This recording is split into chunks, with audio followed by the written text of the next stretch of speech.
Ah, All right, Pearl. We're going to be doing a companion tier list for the Dragon Age series, um, including games 1, 2, 3, and 4. That's not what they're called, but you get the idea. And I think I want the ethos of this companion tier list to be a series of compromises, because I'm guessing there will be some characters that I want to put in S tier and you'll have that character want to go in F tier.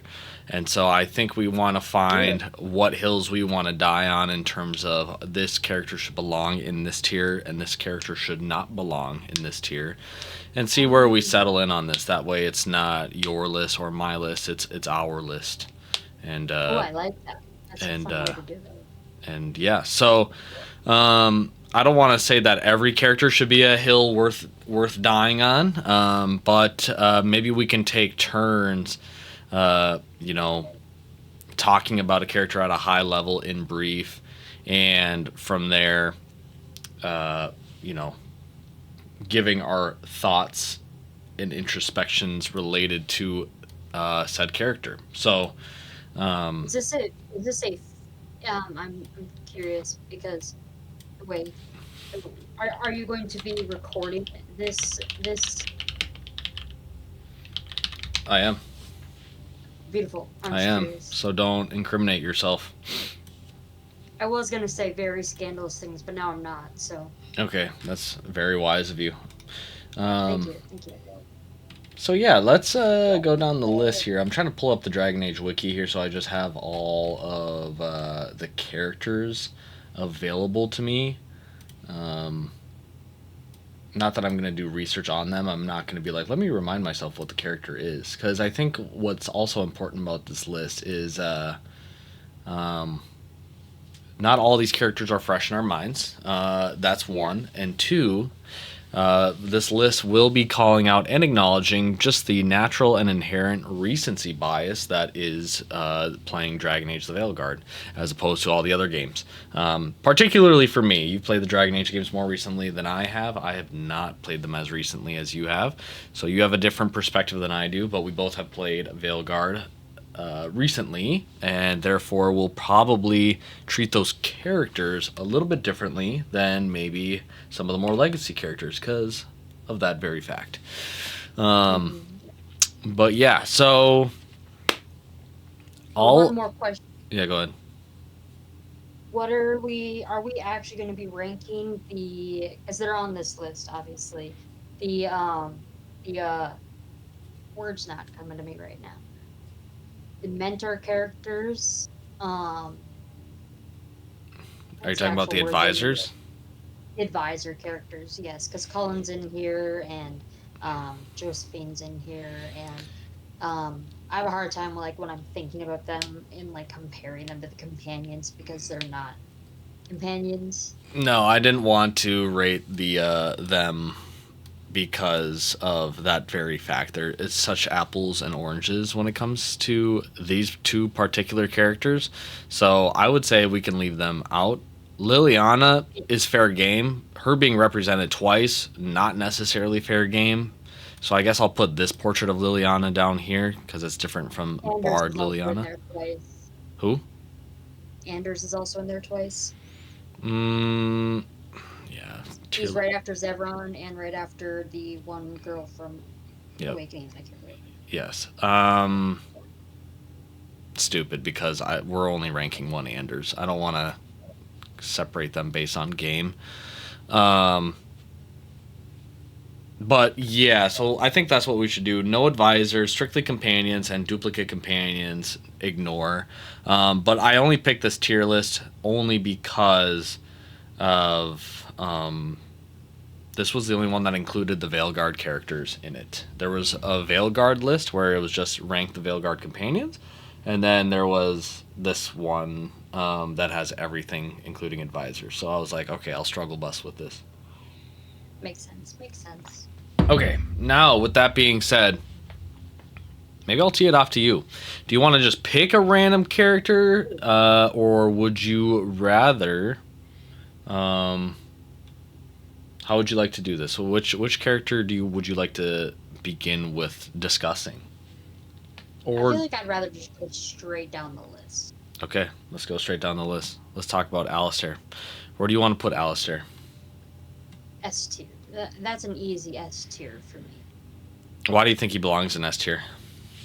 I think he belongs in S tier for several reasons, but I think for me personally, he um was the first time in the Dragon Age series that I got like just totally thrown on my ass by my choices I made in the game. Um, and I thought that the hard commit that the game does to that was awesome and it made me feel terrible. But it like also was just another way that I was shown how strong his character is. And how like committed to his beliefs and ideals he is. But also he's just like so charming, just so sweet. He's just a sweetie. He's just a big teddy bear that I want to hug. But he also like is also this Grey Warden and has like this other more serious side to him, and I think he does like that duality really well.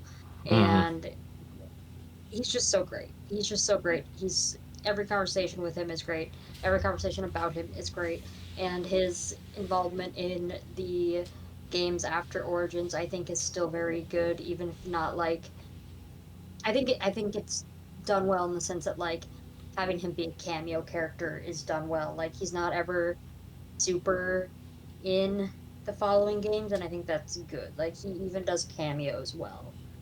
Um, I think he is, I mean, a flagship character for the series. Like you can't really think about Dragon Age without thinking about Alistair, in some respect, in my mind. So, yeah. Yeah, I think I'll echo a lot of those sentiments. I don't think you can really. I think Alistair is intrinsically tied to the DNA of Dragon Age, only because the identity of Dragon Age for me is so strongly tied to Origins.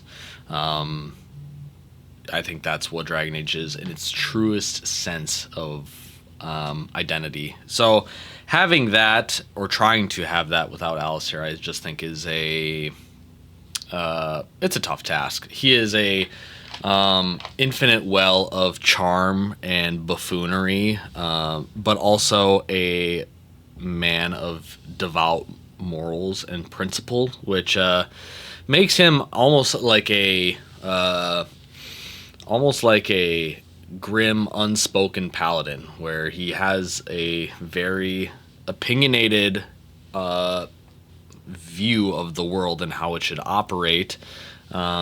But at the same time, when you get to know him as a person and as a character, he is just kind of a doof, a lovable doof, but a doof nonetheless. I mean, we're talking about dark fantasy, and this is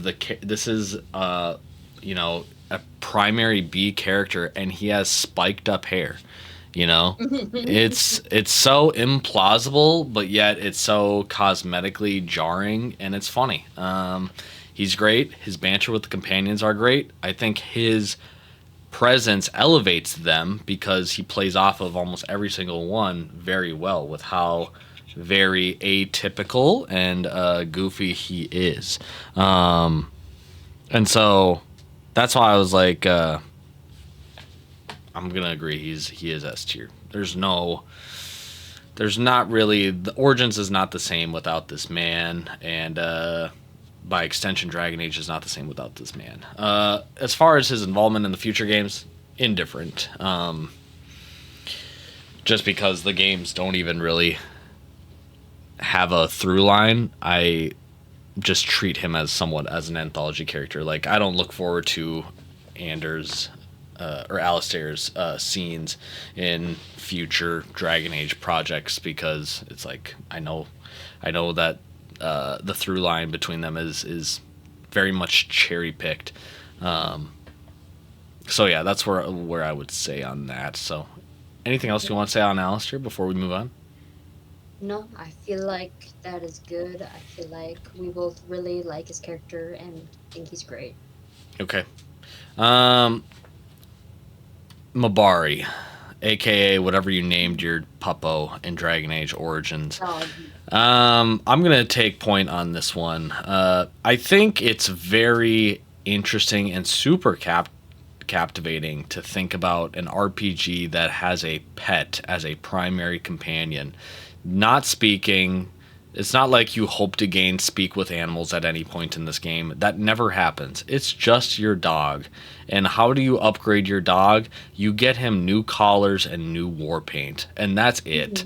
Mhm. I think that is so novel and beautiful. Even though you're obviously minimizing how much quote unquote banter you're having amongst your companions, even though technically your dog can banter with the companions with special interactions.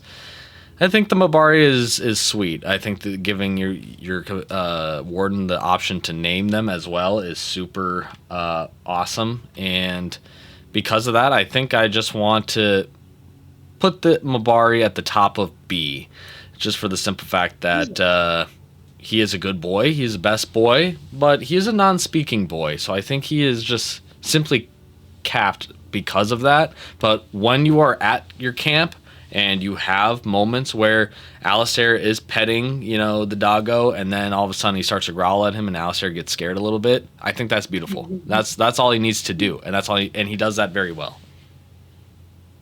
Yeah. I don't have anything more to say about dog except for that I love dog.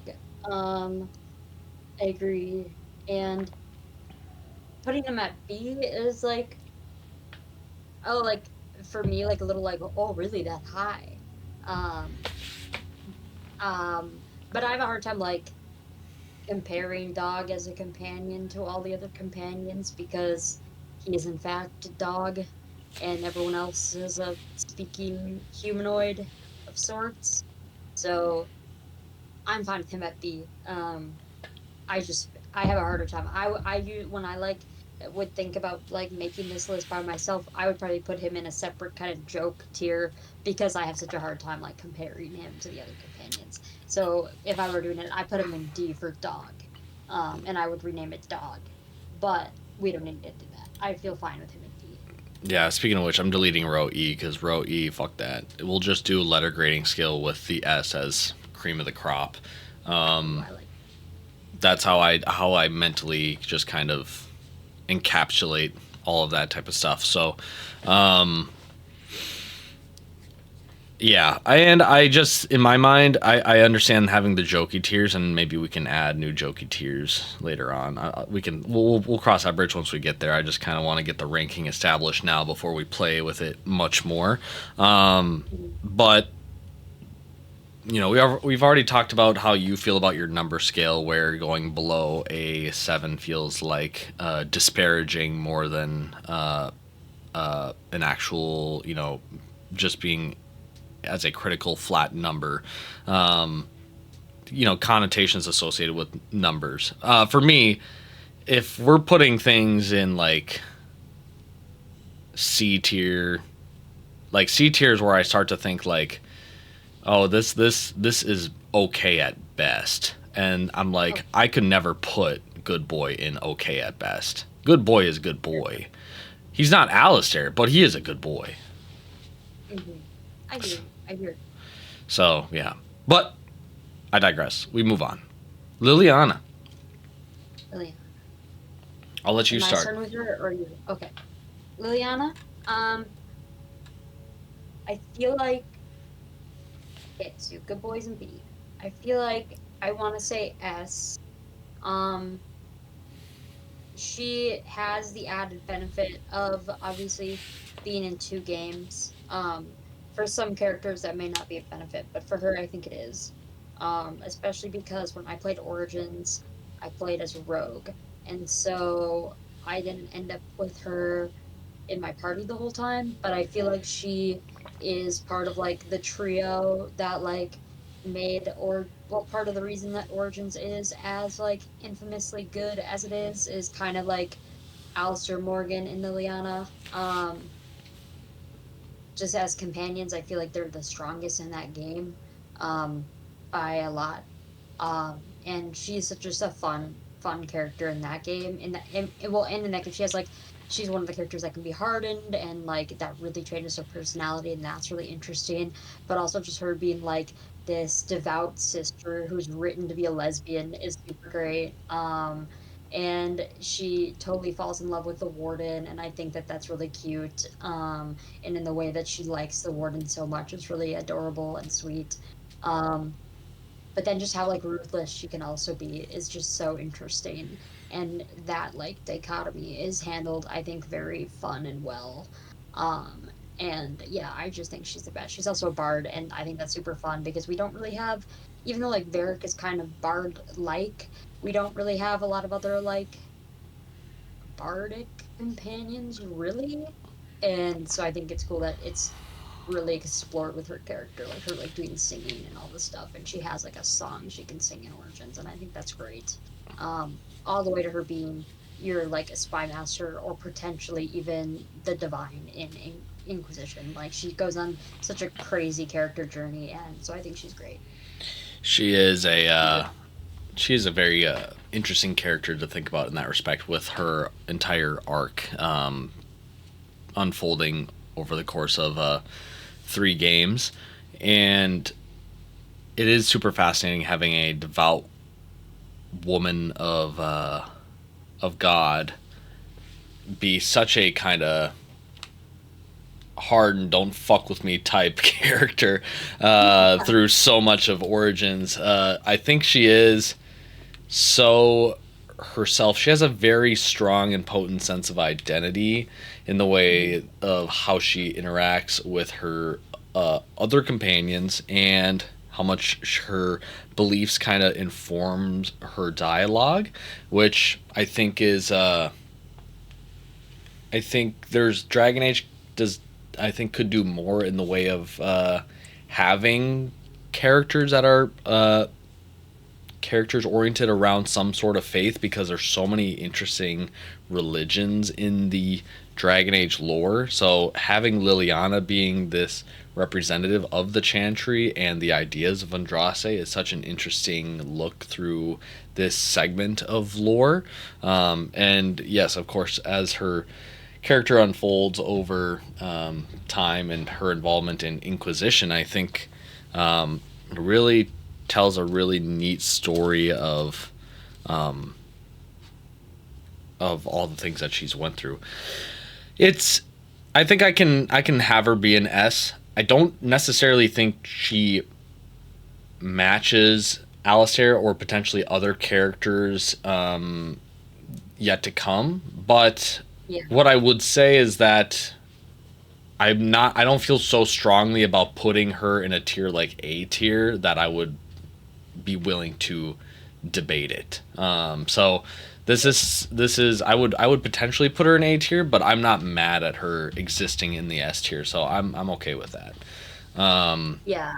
I want to say that like I like, especially at like the point we are within the slide within the tier lists, like I could come back to moving her to A, but like um I think right now like I would be like, it's weird to like it would feel like super limiting to the S tier to start her in the A tier right now for me, and that's partially why of that, I think. Yeah, Is that let's see how flooded the upper ranks are before we think about moving people down.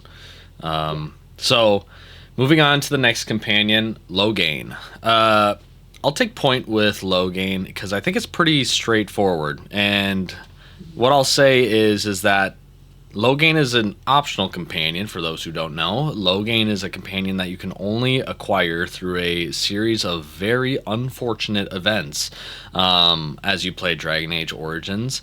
Or as Pearl likes to call it, after you make your own choices and you just end up with Loghain.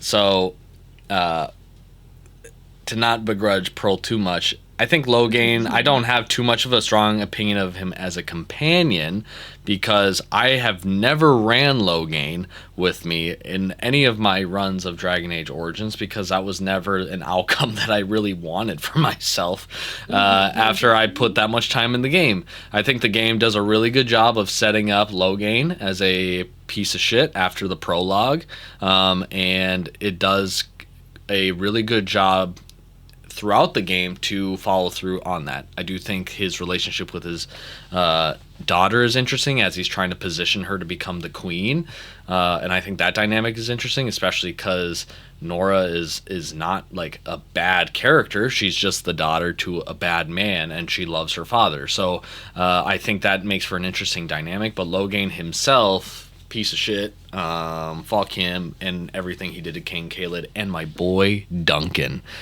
What he did to Duncan is horrible. I mean, we are talking about literal war crimes here, but regardless, it's a personal when you brought Duncan into it. Rest in peace to Duncan, and rest in peace to the actor who voice acted Duncan. And so with that, I'm probably just gonna put Logain in the D tier, and I think D tier is appropriate because I think Logain is well written and he's a good villain, but he's not a companion that I want to have or would ever want to have for myself. So this is not an indictment of, I'll say, of like the execution of the character. It's just the nature of the character itself. Yeah, I agree with that. If that's the way we're gonna look at it, I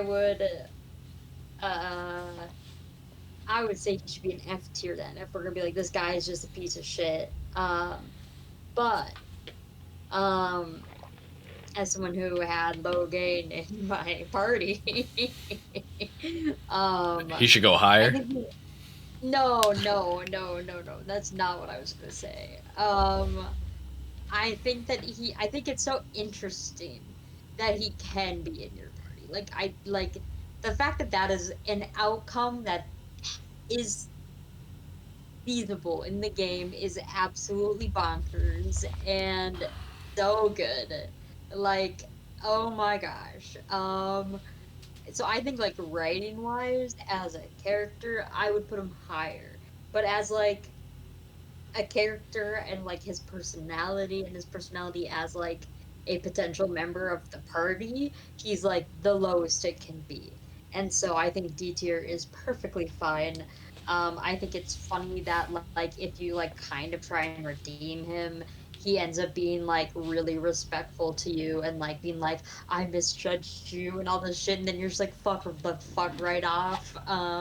Like, you're responsible for the deaths of countless individuals. Well, actually, probably not countless. We can probably like pretty easily figure out a number approximately how many people died. But like, this guy is absolute dog water, and that's why D is perfect for him, because D is for dog water, and that's where he is. That's beautiful. I couldn't put it better myself. Yeah, I think the ability that it could again, this is like, I don't know, this is what I'm missing from games. This is such a weird ass backwards move that like you don't really see in RPGs much at all. And this is what RPGs are meant to do. They're meant to like somehow justify things that you would otherwise think impossible. Like, there's no way that you and I would ever consider playing Dragon Age 2 and there's a possibility that the Aeroshock becomes a companion, or I think that's fucking crazy. like things like that you don't really fathom to be possible. Or you play Dragon Age the Veilguard and somehow you get Solus back into the party as like low-key a god, and you're just, you know, your characters and stuff like that. Granted, it technically happens in the final act, but the point still stands of just like, no one would anticipate that there's a set of circumstances under which you can lose Alistair, even if he's a romance character and you're in love with him, and you can acquire Logain. I think that existence is worthwhile and compelling, and I think that's the only reason why it's not an F tier, is because it's so unique in how it can even happen. So that's where I would put him. But yeah, cool. I think I started Logain, so I'll let you start with Morgan. Morgan, again, I kind of already said what I think about like the origins companions, like the trio that is like probably the most well known trio from the game. Morgan's definitely S tier. I would say she's above Liliana for sure. I it like physically pains me to like think about like debating who's better, her, Alistair. Like I don't want to do that right now in my head. My head doesn't like that. It feels like no, like they need to be next to each other. They're like this perfect little yin and yang, this little demon and angel on your shoulder in the game. Like they're just so they're little catty brother and sister. Like I think they hate each other almost more than that, but like they're just like I really loved that, like, I was, like, in love with Alistair, and then Morgan, like, was like, "You're like a sister to me," and they were just, like they just still hated each other, like, I loved that. I loved Morgan so much in Origins, and that was so interesting to, like we talk about, like, Liliana going on a character arc, like, her in Origins and her in Inquisition is like almost unrecognizable for a moment because in Inquisition she's so much more I don't want to say like more mature, but like she like just has a completely different like way of she holds herself, which is so much more like assured in what she's doing. Where even in Origins there's so many more times where like she's still like a sheltered little girl. And I just think that's so cool. And I just think she's really great. Um, her involvement in Veilguard is negligible, really. Um, and yeah, I think she's S tier. I'll let you speak on her more. Yeah, I think. I mean, it's not even really a debate. There's not really a second thought. She just is S tier. I mean, we're talking about a character that when we're talking about what do you think of when you think of Dragon Age, and I think of Dragon Age Origins. Alistair and Morgan are intrinsically bound to each other in the way of like how they represent that first game so well, and the follow through consequentially with not only Morgan but also Morgan's family in the following games, I think is super compelling and exciting, and was some of my favorite parts playing through Dragon Age 2 or Inquisition and Veilguard. Even if the quality was varying over the course of said games, but nonetheless, I think Morgan is such a lovely take on the witch character in just the way that she is low key, high key, kind of a brat, but she is hyper amused by Alistair's existence that she almost like he makes it worthwhile for the journey to for her in my mind. Like how doofy Part of he me thinks is. that she likes him. Part of me feels like she Yeah, has a crush on him. Yeah. it could be a crush. It could just be like, think of she's like a cat and Alistair's the food and she's just playing with it. And that's all that's happening.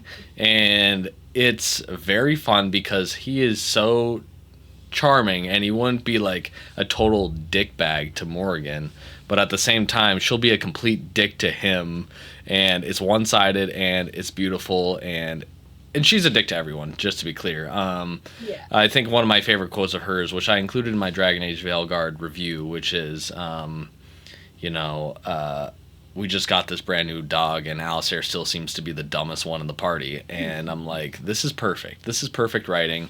No, I like how her story unfolds. I like how she still maintains the witch mystique with these dark rituals, stuff like that.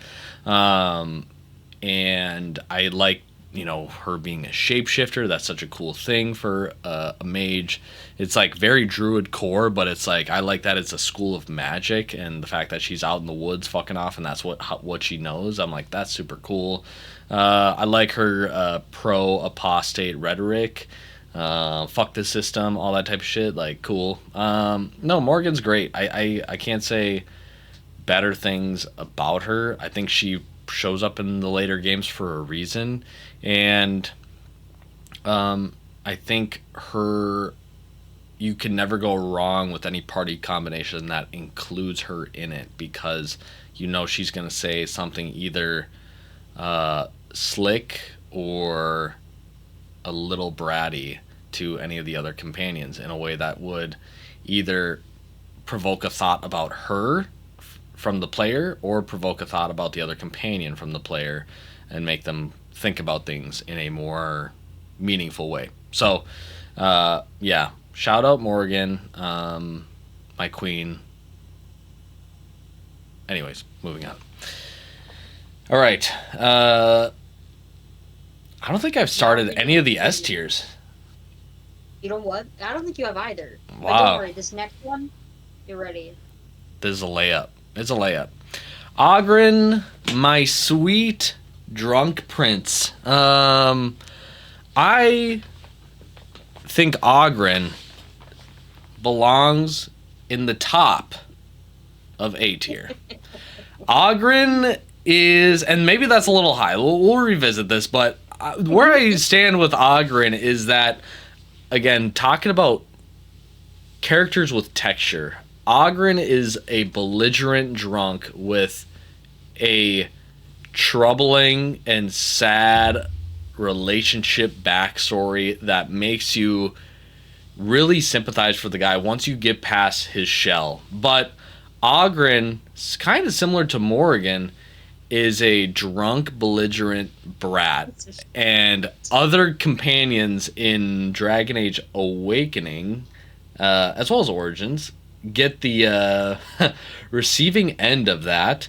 And I think it makes for perfect content fodder of, you know, that when you have the drunk uncle at the function, there's gonna be banter, and that's what this game is kind of based off of, is the fact that it is banter.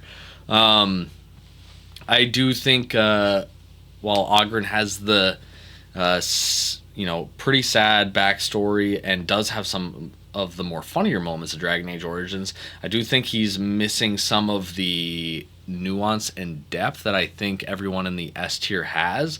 I think he's just almost S tier material. And again, my only change in this list that I would make from what Pearl has is that Liliana would be next to Ogren.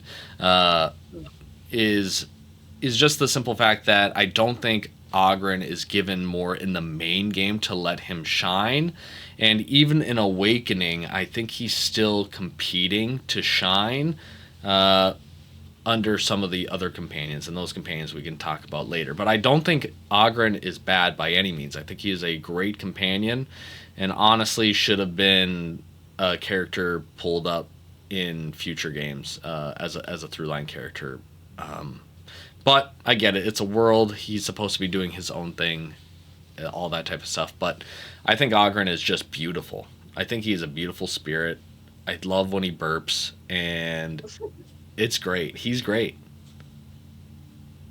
I'm so glad that we agree on Ogren, because anytime I see any take about Ogren being bad, I'm like, what?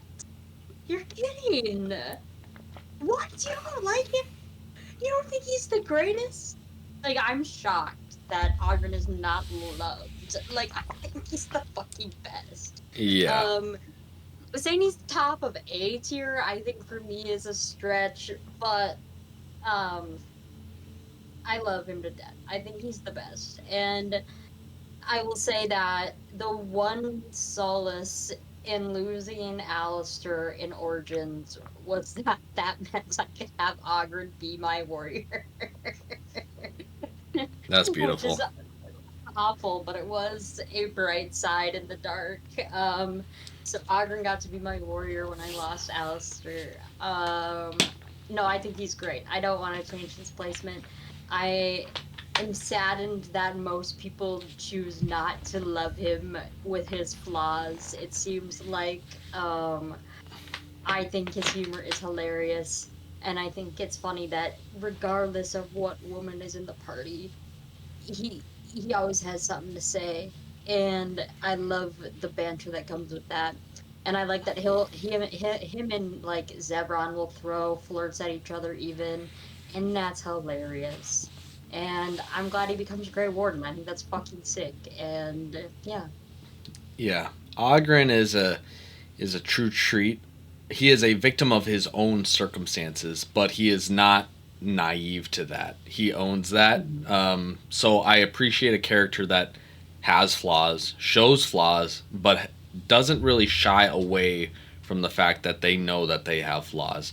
And I think the hate for Ogren is basically taking the flaws that are obviously intentional with the character and then being like, well, of course he can't be top tier because he has these flaws. But it's like that's the point of the character is that he kind of low key is a piece of shit, but he is horribly, like, rampantly guilty because of his piece of shitness. Um, Yeah. and he covers it with his horrible drinking addiction and his lackadaisical kind of like interpretation of the world and being, I mean, I don't know. I feel like we all kind of have met an Ogren in our lives that is like, man, you are going through a lot, and this is how you handle your going through a lotness.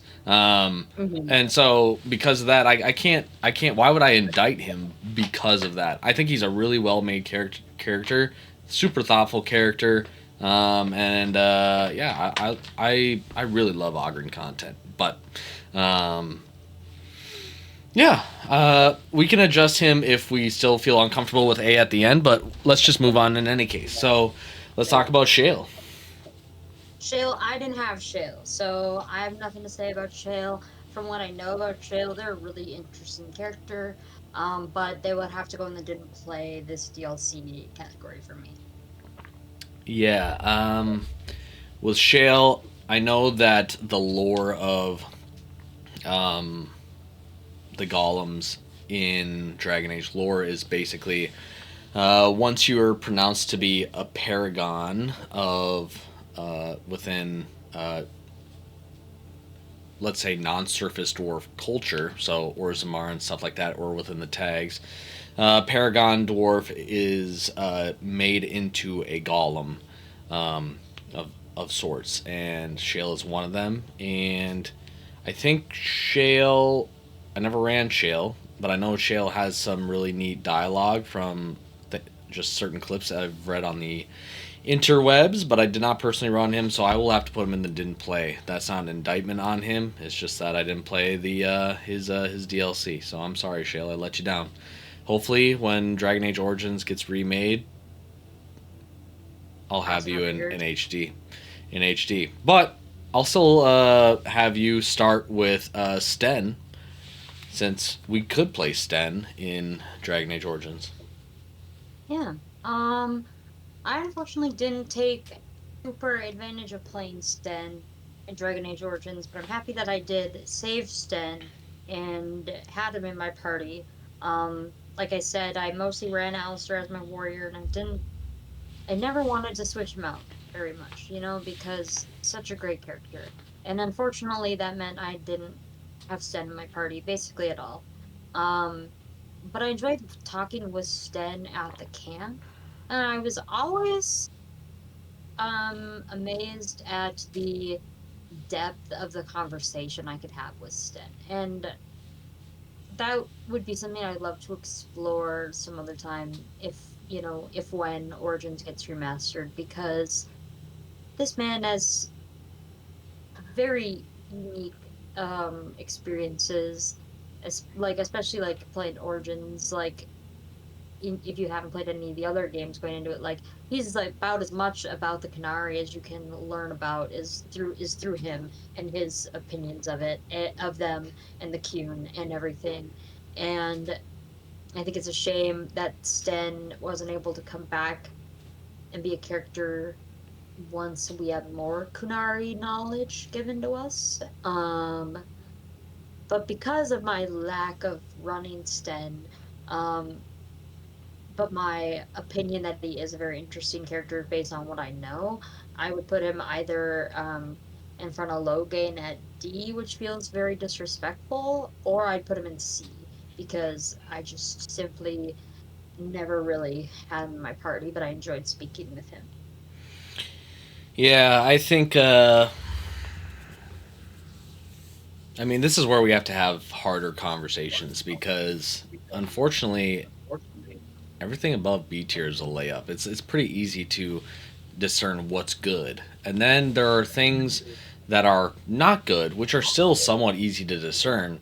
But then there's the stuff in between, and sometimes the in between isn't the fact that they're bad, but because they're just simply not as good as what's available.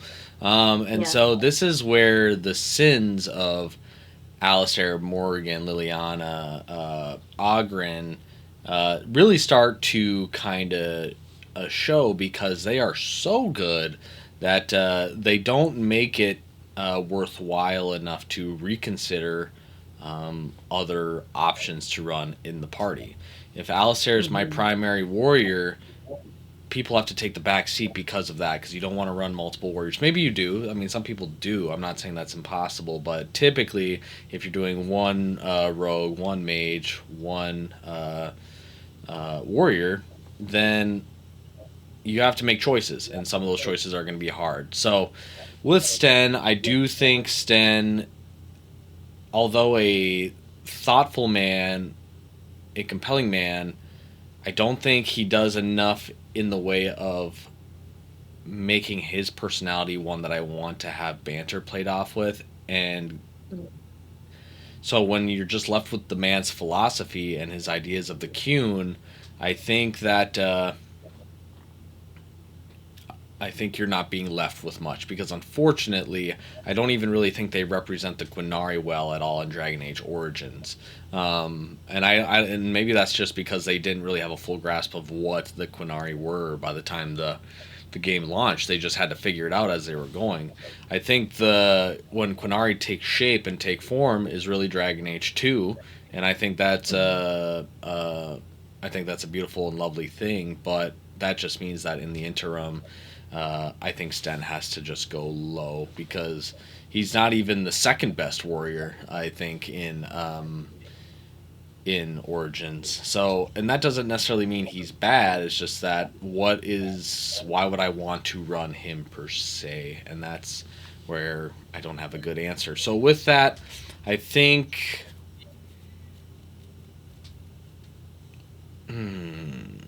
I'm fine with C or D as well.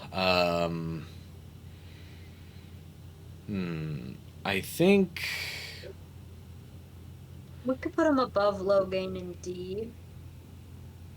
let's put him above Logan and D. Let's revisit it again. Well, this is Yeah, all yeah. placeholder for We'll now. move him back. It's all Yeah. placeholder for now. So, moving on from that, we have Win, the mage, the spirit healer, and as some of you may know, the senior enchanter of the circle from Ostagar, actually, I believe. And she's an interesting character. I know Pearl knows a lot of my thoughts on Win, but for those that don't know about Win, Win is almost in a similar bucket as Sten in the way that um, we're back from technical difficulties. But nonetheless, we're talking about Win. Win, similar bucket as Sten for me. Not as severe, but similar bucket as Sten, which is you have Morgan. And now, because you have Morgan and you want to make a mage, you have to make a mage that has to compete with Morgan for party real estate, and you want to run it her. I think as she offers interesting insights as the senior character on the list, and I say senior loosely because it's not like she's fucking infinity. She's still an attractive gal, but she is the senior enchanter, and she has seen the world. She's lived a life, and because of that, I think she does actually have pretty thoughtful and meaningful dialogue. Um, I do think her discussions with Morgan are really compelling, just because they naturally contrast each other quite well. And I think similar to um, any other character in the companion list, I think she plays off well with Alistair as well as a doof, because she thinks his existence is so funny, and I think that's great. But Yeah, I don't feel compelled to run Win as much because we have Morgan, and that's tough, but that's also, kind of life. But I still think her insights and her perspectives on both magic, the Fade, life in general are more compelling than Sten's, and because, um, let me see here. Let me see here. There it is. Because there are only two mages in the Dragon Age Origins. Uh, there's less competition, so you're much more likely to run Win as you are to run Sten on average. So, with that being said, I think Win is a good B tier companion for me. And that's where I'd like to start the bidding. Mm. Mm. Yeah, so I mean, I really like Win. I think she's great. Um, I ran her, I'm just assuming more than you did generally. But you've, I think, played the game more than me. So, that's just a hazarding a guess. Um, Morgan did leave my party, so I did have to run her.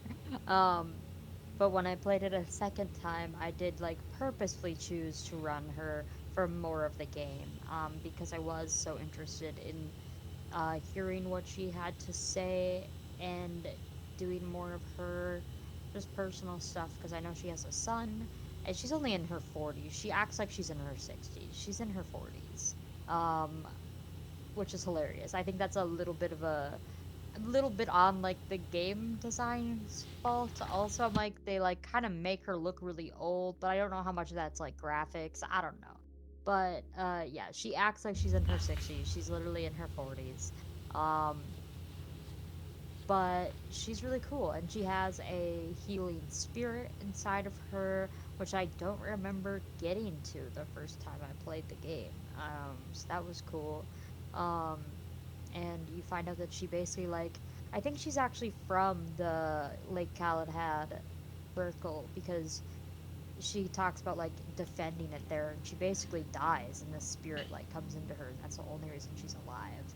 um and her like banter with Alistair is so funny. It's so funny. Like she is humored by him. I think like like you're saying you're right, but a lot of it's also like her just like being older and like giggling at his like in my case like his crush on the warden. Like she's like, "Oh, you're so she's like, "I had, crushes when I was young." He's like, "I don't even like anyone." And it's so cute. Yeah, I think she's great. I would probably put her in A behind Ogren, but I'm okay with B. I'd probably put her above Dog in B, but I'm okay with where she is. Okay.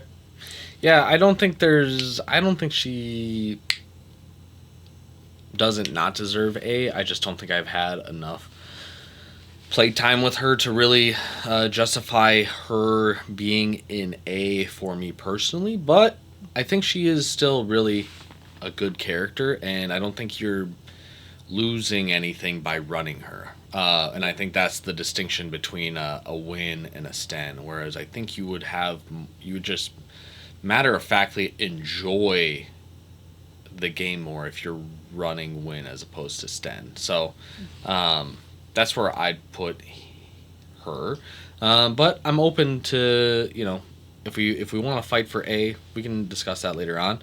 But in the meantime, I think I'm gonna have you set us off with Zevron, our Yeah. Antivan Crow baddie. Steven Crow baddie. That's my guy. I love Zebron also.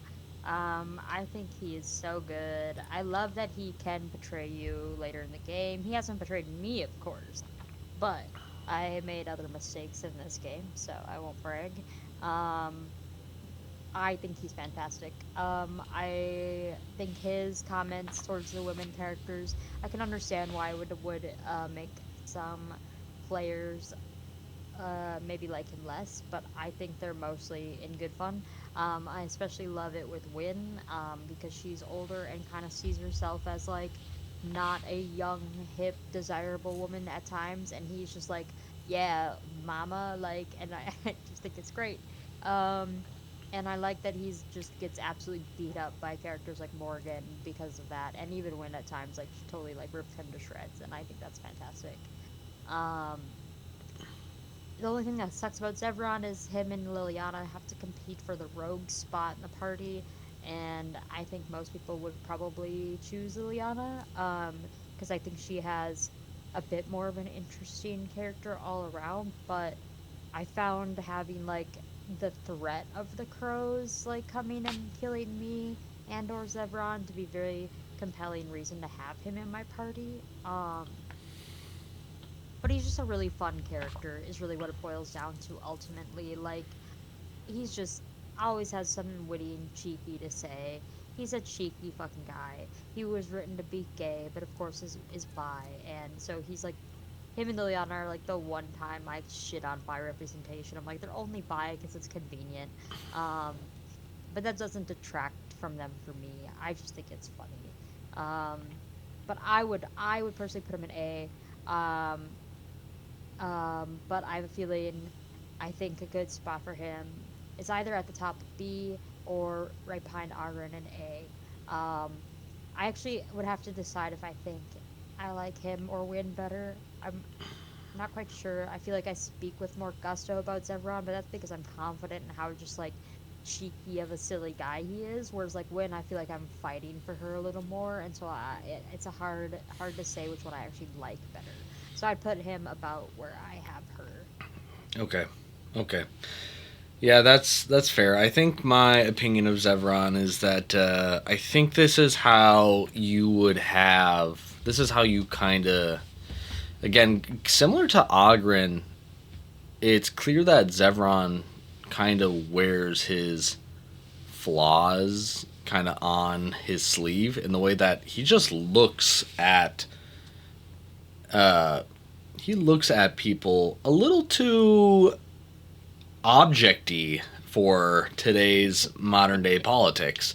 He is a little bit of a piece of shit in that respect, but what I like about that component is that the game is saying that, hey, this type of person is real and exists, and the banter almost always reflects it in the way of like, if Zevron were to hit on Morgan just suns his bitch ass and just shuts him down.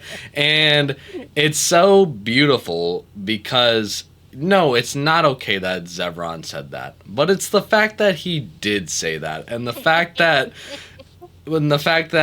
Morgan understands that the mission is greater, but she will take the couple of moments to be like, "Hey, fuck you, pal. You're not gonna get this." And so, I think in that sense, I like that Zevron's piece of shitness, similar to Ogren's, can kind of cut through the dourness of any given situation. It's so not okay, but in a situation as existentially like dreadful and unideal as the companions are, the party is in, I like that he is who he is through and through.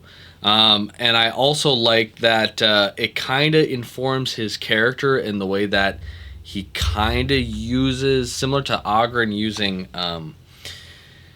uh, liquor. Zevron is kind of like a low-key a nymphomaniac. He uses like pleasure in the way of a coping mechanism for his horrible and dark backstory of being brutally beaten the shit out of by the Antivan crows when he was younger. And that's something that you get through the understanding of, you know, talking to him and having those conversations in his backstory. And I really respect that level of texture there. It doesn't mean that Zevron's right, but I do like that for every yin, there's a yang in that sense with how he operates. You can kind of understand him even if you don't choose to be, you don't have to think it's okay, but you're like, okay, I get it now. It's not just, oh, we made some hot companions. We need to have a companion that acknowledges that these companions are hot. It's like, no, this guy is a freak because he had a fucked up past, and this is how he handles his fucked up past is by being a little freak, and he knows he's not going to get anywhere, but he's going to make a comment anyways because it's funny.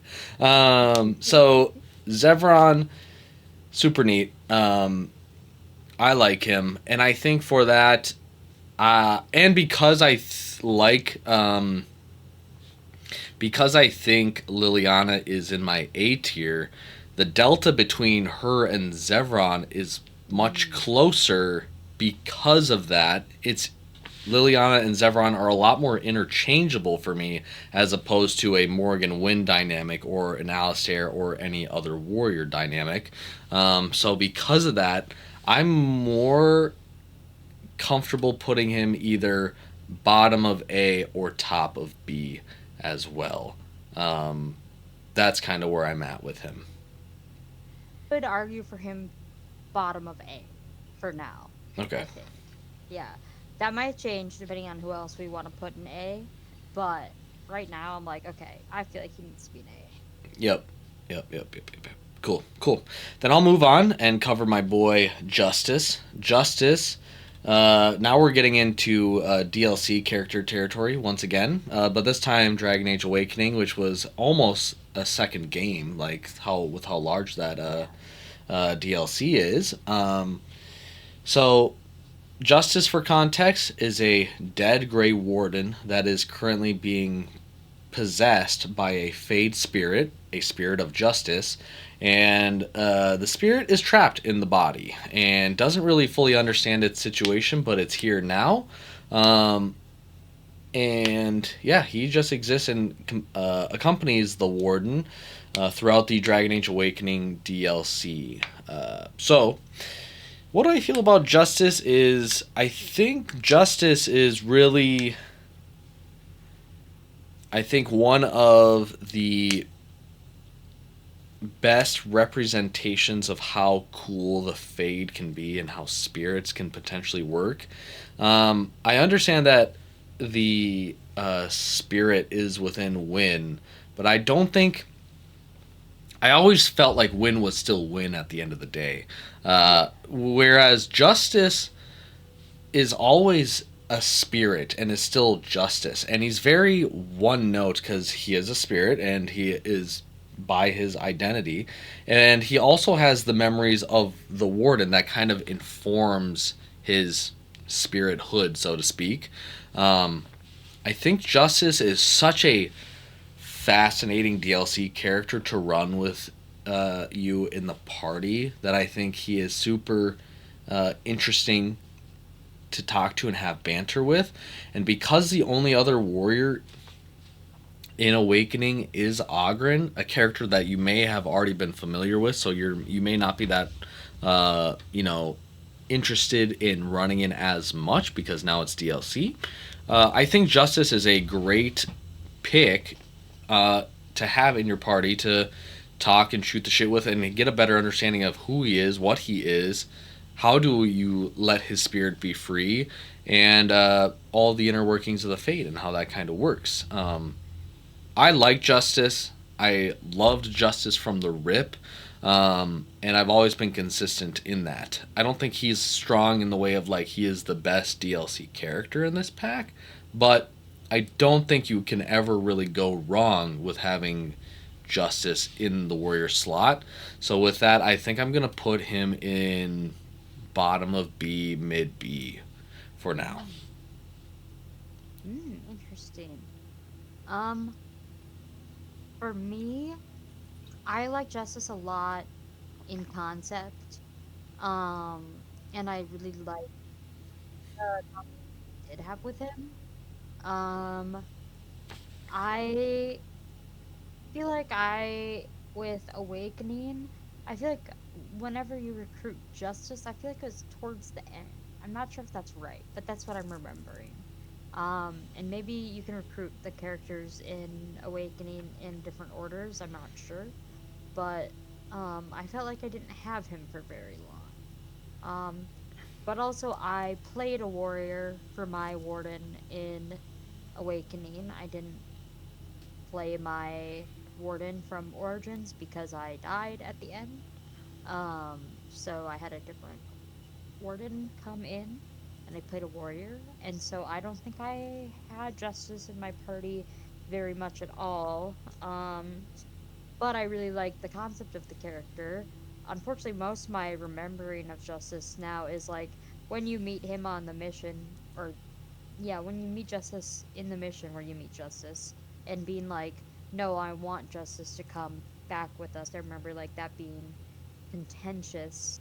Um, and I don't really remember much else about Justice from Awakening, and most of my thoughts on Justice come from the idea of him and Anders in um, Dragon Age 2, which I don't think is a reflection on Justice itself very much. So I would put Justice in C because of that. But again, that's more colored by my not not using Justice rather than my like knowing of Justice. So Yeah, yeah. I think I'm comfortable enough with putting him in top of C, and I also think we need C representation. I think we need to delineate some of these levels a little bit more. I have no problem with him being in C. That does not mean he's bad by any means, but he is a spirit. I can understand him coming across as one note. And if you didn't run him that much, that's completely okay because you were a warrior. But if you were to do a rogue run through or a mage run through, definitely chat him up a bit more. Because I think there's a lot of cool insights to get from this guy in particular. But yeah, and I think I would really like running him. So yeah, cool. Then in that case, I'll let you start with our boy Nathaniel Howe. Nathaniel Howe, yeah, I Nathaniel Howe was another character that I felt like I really liked him off the top, and I think I ended up running a different rogue more often. Yes, I did, and so he didn't end up in my party as often as I would have liked. But I thought he was very interesting. And I like how he's related to Origins and all that good stuff. But I'm not going to pretend to remember too much about him. I just remember thinking he was very interesting in the beginning and then not really having many more thoughts than that. I think I gave him like a bow or something later and we became really close because of that. I found some items that belonged to him. I remember that, but I don't remember much of the specifics. I should play Awakening again, is what I'm getting from this. But because of that, I'd probably put him um, either in um I probably put him behind Justice in C because I remember him fondly. Or above Logain in D. Well, I could even put him in F because I feel like he has a less um significant impact on me than many of these other characters. Like even Sten and Logain, I have like more to say about than Nathaniel. So I'll let you decide where Nathaniel goes because of that.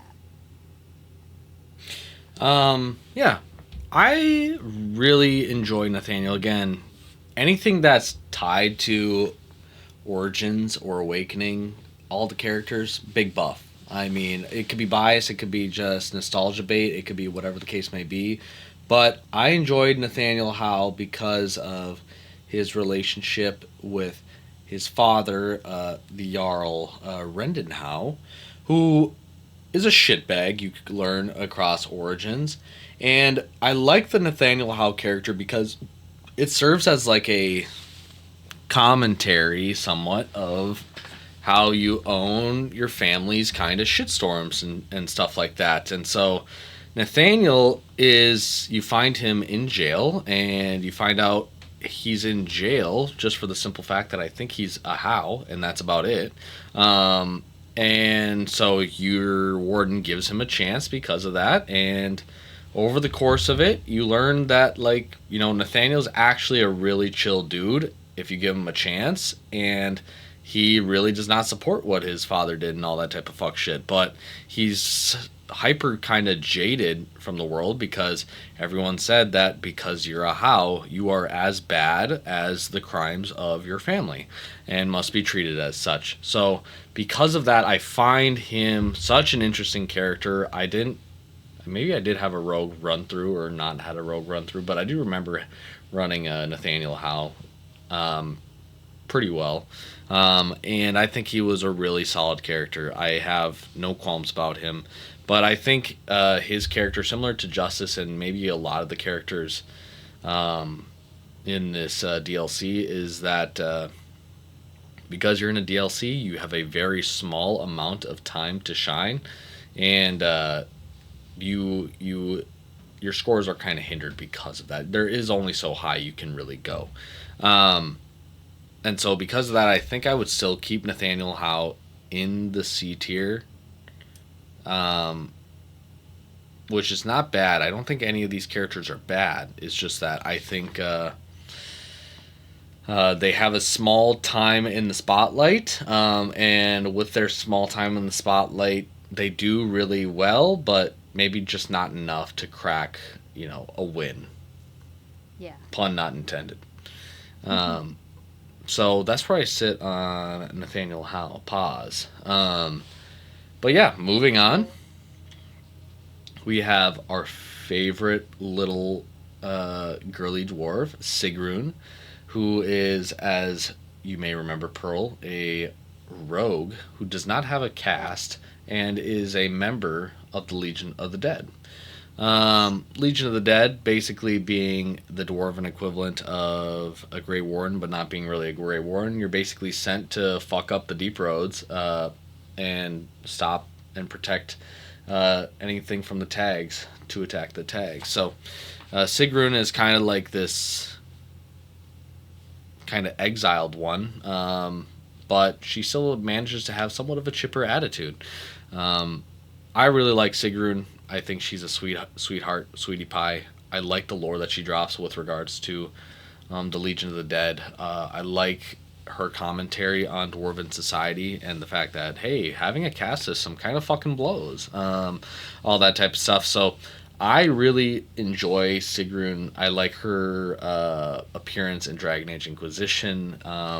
It's great premium content. I like her. I don't think she is necessarily... I think she's on par, maybe, if not slightly better than Nathaniel How, but they're both rogues that I think have really compelling backstories and banter that are worthwhile. I think we lucked out with these two as our rogues for Dragon Age Awakening. So with that, I am more than confident with just putting her in C tier with Nathaniel How. Yeah, I was gonna say basically the same things that you said. She's one of the Dragon Age Awakening characters I took more away with from the game. Like she's the one I think I remember the best aside from, Ogren and Anders because they appear in other games. And I think a lot of that is a testament to just like, yeah, her bringing in all the lore with the Legion of the Dead and her also just being a female dwarf was actually really big for me because my warden was a female dwarf. And so a female castless dwarf even. So Sigrun felt very reminiscent of my warden and that was really awesome. And yeah, I just think that she was really cool. And she was one of the cases that I was like, damn, I wish like this was a full game because I want more of her. And I think she was also one of the companions that was one of the later ones I think that you pick up. I liked her banter with Ogren as well because obviously they're both dwarves, super great. Yeah, I feel fine with where she is. I would also put her above Nathaniel in C. I don't think she quite breaks into B for the same reasons you said. Yeah. Yep. It's pretty simple. I think what's great about everything about the characters in the C tier as it stands right now is that these characters I think in another universe, if they happen to be primary roster picks for Origins, I think they would be really compelling companions to have. I think you could swap out Justice for Sten in Origins and maybe have a really interesting experience with how that story unfolds, especially with banter of maybe Win and Justice, or Alistair and Justice, or, you know, fucking Morgan and Justice. Everyone would have an interesting conversation to have with Justice that I think would be super cool to have. And by extension, I would say similar things about Sigrid and Nathaniel. So even though C tier is not S, A, or B tier, I still think the C tier characters are still a good bunch thus far. But moving on to our mage, our first mage of the Dragon Age Awakening DLC, Vallana. She is a Dalish mage, and besides that, I don't remember much about her. So I think I'm going to put her in F or D, because I don't think Vallana was bad. I just remember getting her, and she had a bit of a tude, which there's nothing wrong with a tude, but besides getting her, I don't remember like really running her in a way that I was like, you know,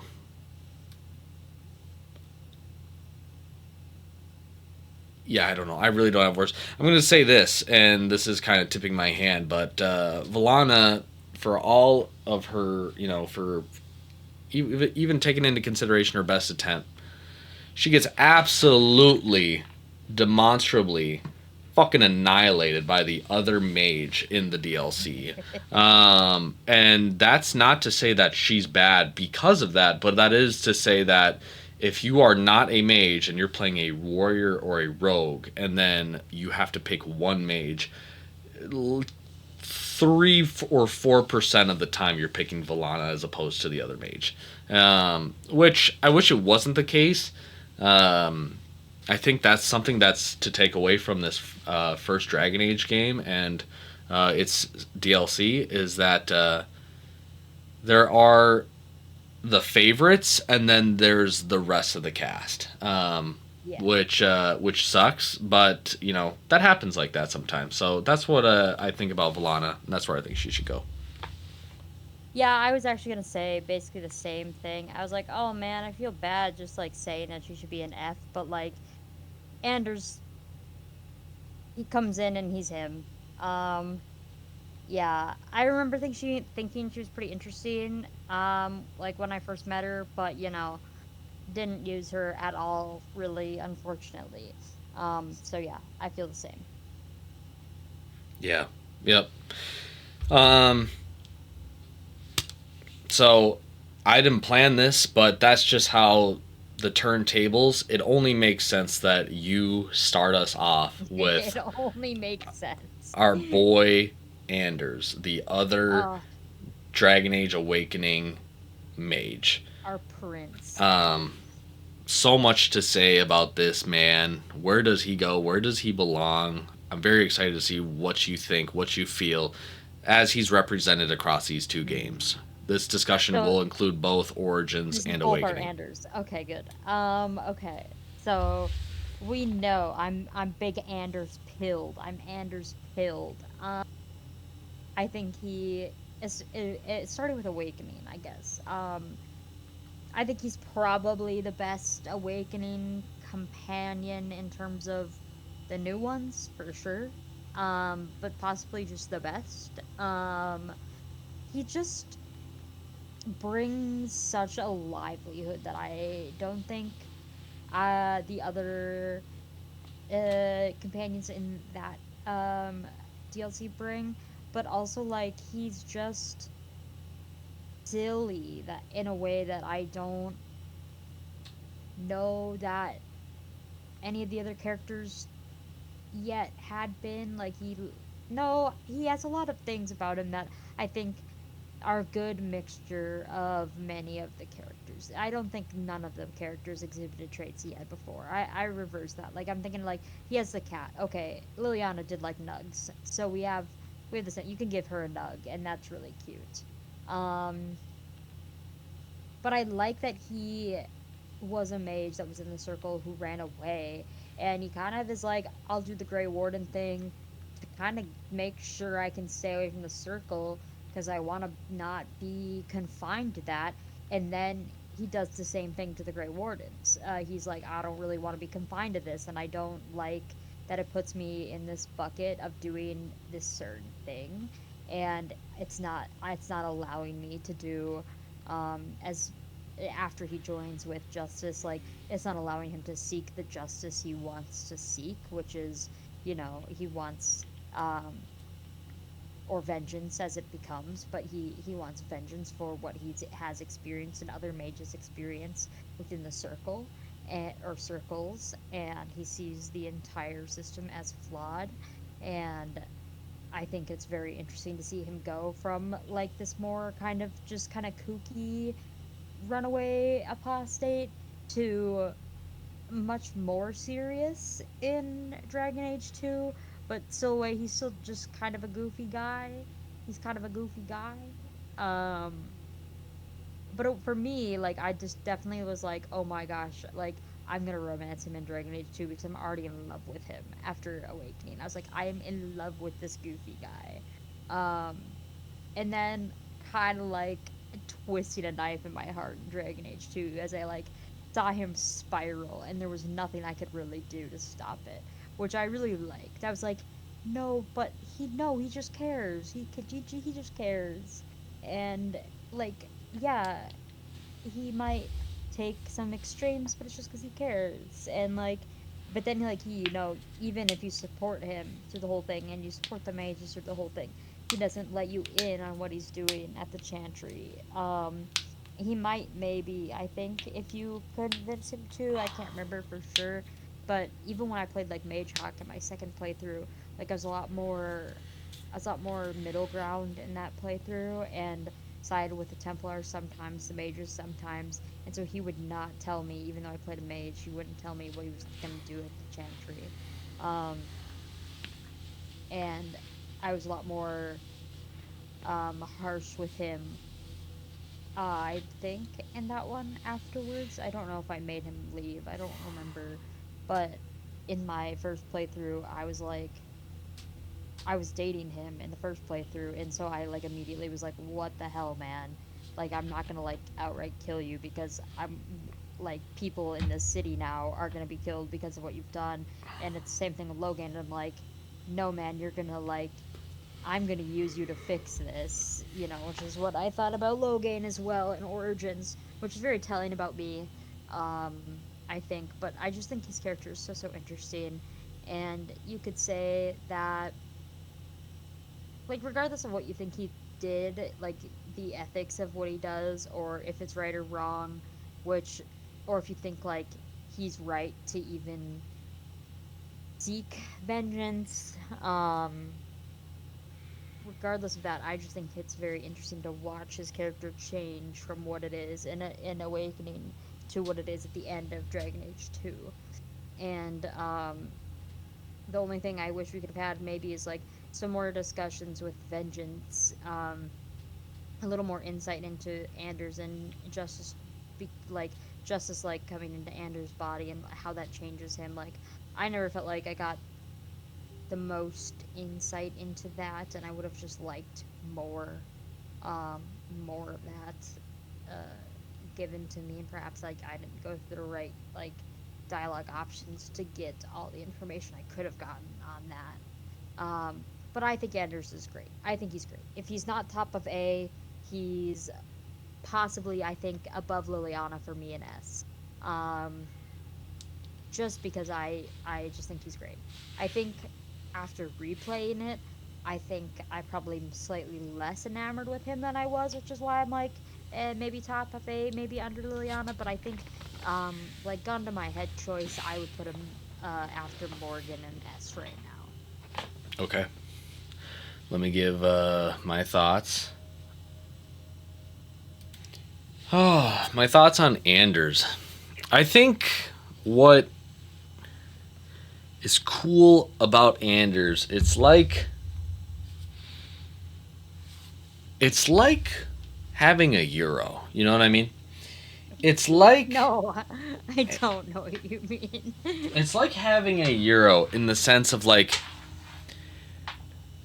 there's so much going on that you're like, this can't possibly work, right? And you take a bite into it, and there's so many different flavors. You get your vegetables, you get like the Greek yogurt a little bit, and then you get a little bit of like the lamb in there, and is it made with naan bread? No, it's not naan bread. What's Euro is made out of? What is that? Yeah, Is Greek it a? bread. It's like a tortilla. It's Greek tortilla. And you're like, I don't get this, but I do like this. And that's kind of somewhat not at all, but kind of how I feel about Anders in the way of like he is such a juicy,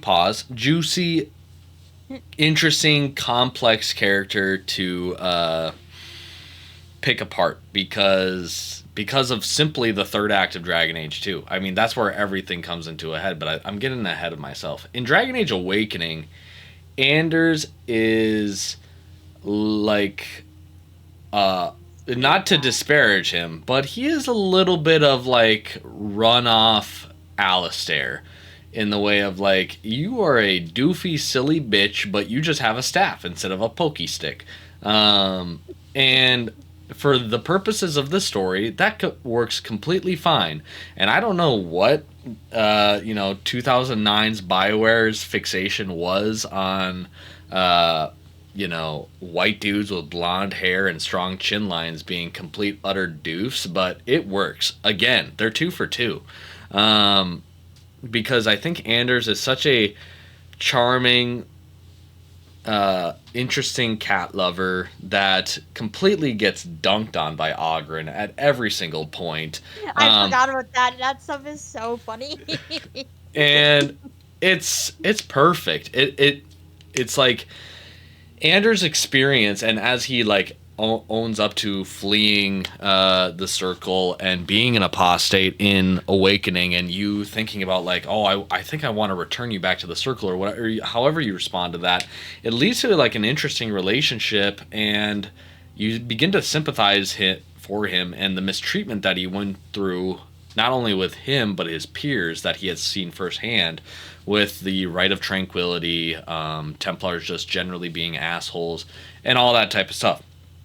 I think that's really cool. And when I found out that he was a companion in Dragon Age 2 at the time, I'm like, holy shit, fuck yeah. A awesome character gets to get carried over from this game that I love. And for the most part, that was my sentiment for the majority of the game. I think Anders was maturing a lot more. He was still a doof in some respect, but he acknowledged that he has the spirit of justice within him now, and he's using that to inflict better change on the world, starting with the clinic in Darktown or Undertown, whatever that is. But with his clinic and all that type of stuff, I'm like, this is really cool. This is a really interesting place to take this character. And I like that he's like trying to make a positive change by healing those in need in Kirkwall. And how that unfolds in the story is really cool. But obviously, as the story unfolds, mage and Templar tensions rise. The issues with the mages start to become more severe as the Templars start to inflict harsher and more severe, punishments. And Anders does, the unspeakable.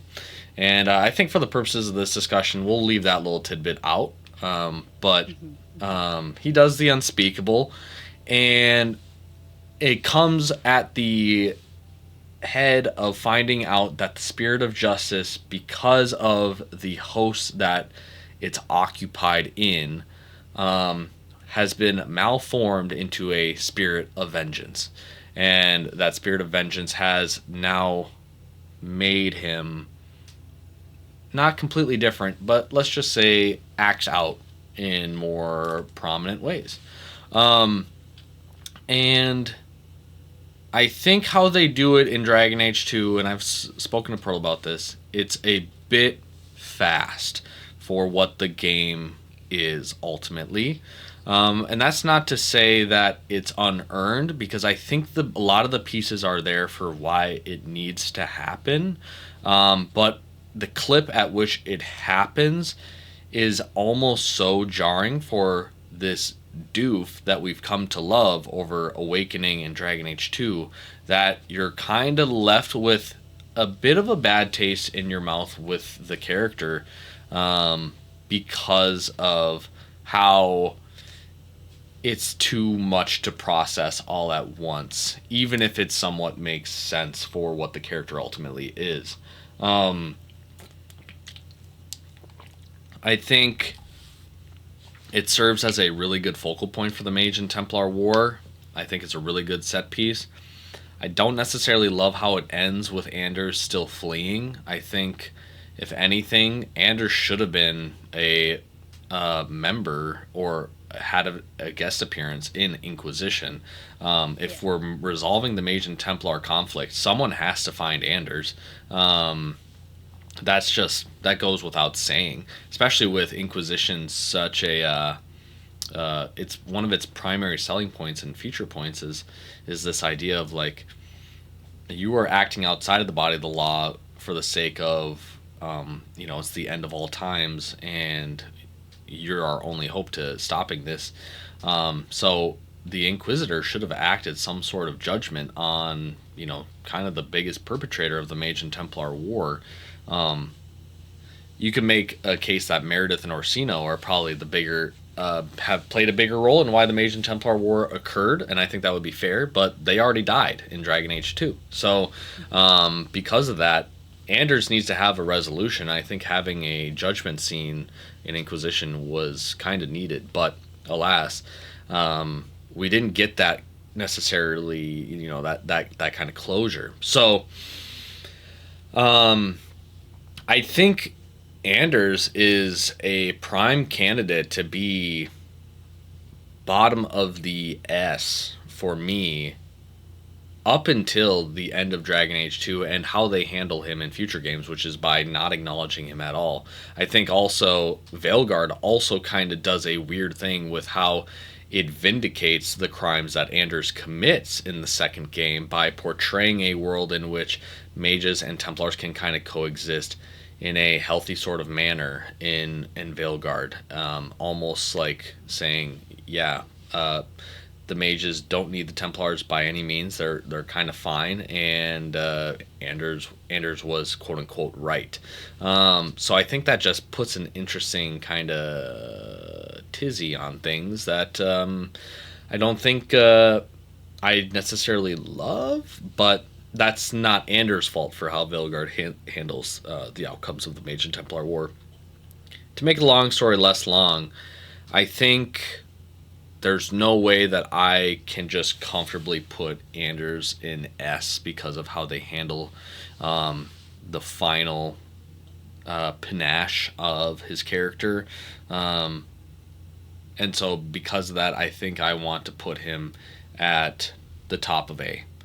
I think there is no Mage and Templar War without Anders. I think he is intrinsic to the identity of Awakening. I think he is essential to Awakening, and he makes that DLC worth it just for his presence almost alone. And I think he is a great companion to run with in Dragon Age 2. I do think that the usage of that spirit to justify or rationalize the unspeakable things that he commits. It just, you can't really have an S tier kind of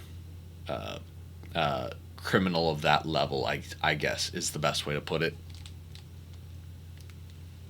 Yeah, I think that his character is really deserved by not being really just even addressed in Veilguard. But I also think a lot of things are disserviced by aspects of Veilguard, or a lot of characters even. And so I'm just kind of not. I'm choosing not to like really um have that as part of my opinion on him. Like for me, because he's barely referenced ever in Inquisition and Veilguard, he's just simply not in them. And I think that that sucks because I think he should be referenced in them. And I think you're right. I think like the Mage Templar War, like I think it inevitably happens. But it certainly doesn't happen the way it happens by any way, by any means without him. And so yeah, it's a weird case that I think is the series kind of muddling itself a bit. But for me, he's definitely still S tier within the confines of the series. But I'm okay with him at the top of A also. I think it does make me want to be like, do we still have Liliana in A that in S then? But I think that's something to come back to later still. Okay, sounds good. Moving on. I'll let you start with. Oh wait, no, it's my turn to start. Yeah, it's your turn. Aveline. Oh, sweet queen. She goes through so much in this damn game. Um, I think what's cool about Aveline is that her story starts out bad, and then it kind of still stays sucky. I mean, aspiring to be the city guard, not a really a great position to aspire to be in. But you know, shout out to her. Um, I think Aveline is a strong-headed, charming widow that really serves as like a grounding or a focal point for the party in Dragon Age 2. I think she is a little bit on the square side, but I think we still love her for that. Um, I think I think there are better warriors to run, and I think that um, regardless, I still like her, and I would run her in a party. And I think her being a part of the city guard and the game featuring Kirkwall as the only location essentially to be in, I think there's an incentive to run her there and get her insights in that sense, because she knows the viscounts, she knows the upper city, lower city, and all that, all the tea in between. So I genuinely like her. I just don't think she is the strongest warrior on the party, and consequently, because of that, I would probably put her maybe top of C as a starting point, and see how you feel from there, Pearl. Yeah, she's probably the first character that like we feel very different on. Um, Possibly like I like Win more than you do, but like I like Aveline a lot more than you do. Like she is I mean, granted I really like the entire Dragon Age 2 cast a lot, and I think the Dragon Age 2 cast is very strong, but I feel like she is incredibly strong. Um and I think part of it is a little bit of the like girl power angle of it actually. Like playing a female hawk and having Aveline as like a very close friend is probably just slightly a different vibe than playing a male hawk. Not that like it even is like like what's sort of the word? Like not even that like the dialogue is necessarily different, but like simply playing as a female character and being a woman and having her being a strong woman in the environment of Kirkwall is very great. And I love her relationship with female Hawk. I love her relationship with Isabella. Oh my god, it's so funny. Like she calls Isabella a skank and a whore and a slut, and like their bonding over the game is so fucking funny because of it, because she genuinely hates her at the beginning, but then they're like actually friends at the end is so awesome. Like you would think they wouldn't be, and part of Aveline definitely doesn't want to be friends with Isabella, but she can't help herself because Isabella is the way she is. Um, yeah, for me, Aveline is A tier. Um, like she is probably above Zevron A tier, so I would really campaign for her for at least being in the B tier. Um, but like she doesn't do anything particularly, I feel like, unique as far as warriors necessarily go. I mean, I think her being like a widow character that gets remarried is interesting, and like, I love her little date with the I can't remember his name, the guy that she gets remarried to. But their date is so funny because she's like so worried about it, and you literally come and stalk her on the date because she's so nervous, and I think she's fantastic. um she like I'm trying to say she doesn't do anything particularly like unique, but that doesn't mean it's bad. Like she hits all of the marks where they need to be hit for me to make her just a super lovable character. And so for me, she's much I regard her much higher. Okay. Um, then in that case, yeah, I don't necessarily disagree with the points that you're saying. I think what's beautiful about having a character that's a square is that when you put them in a party of non-squares, they have the potential for really compelling dialogue,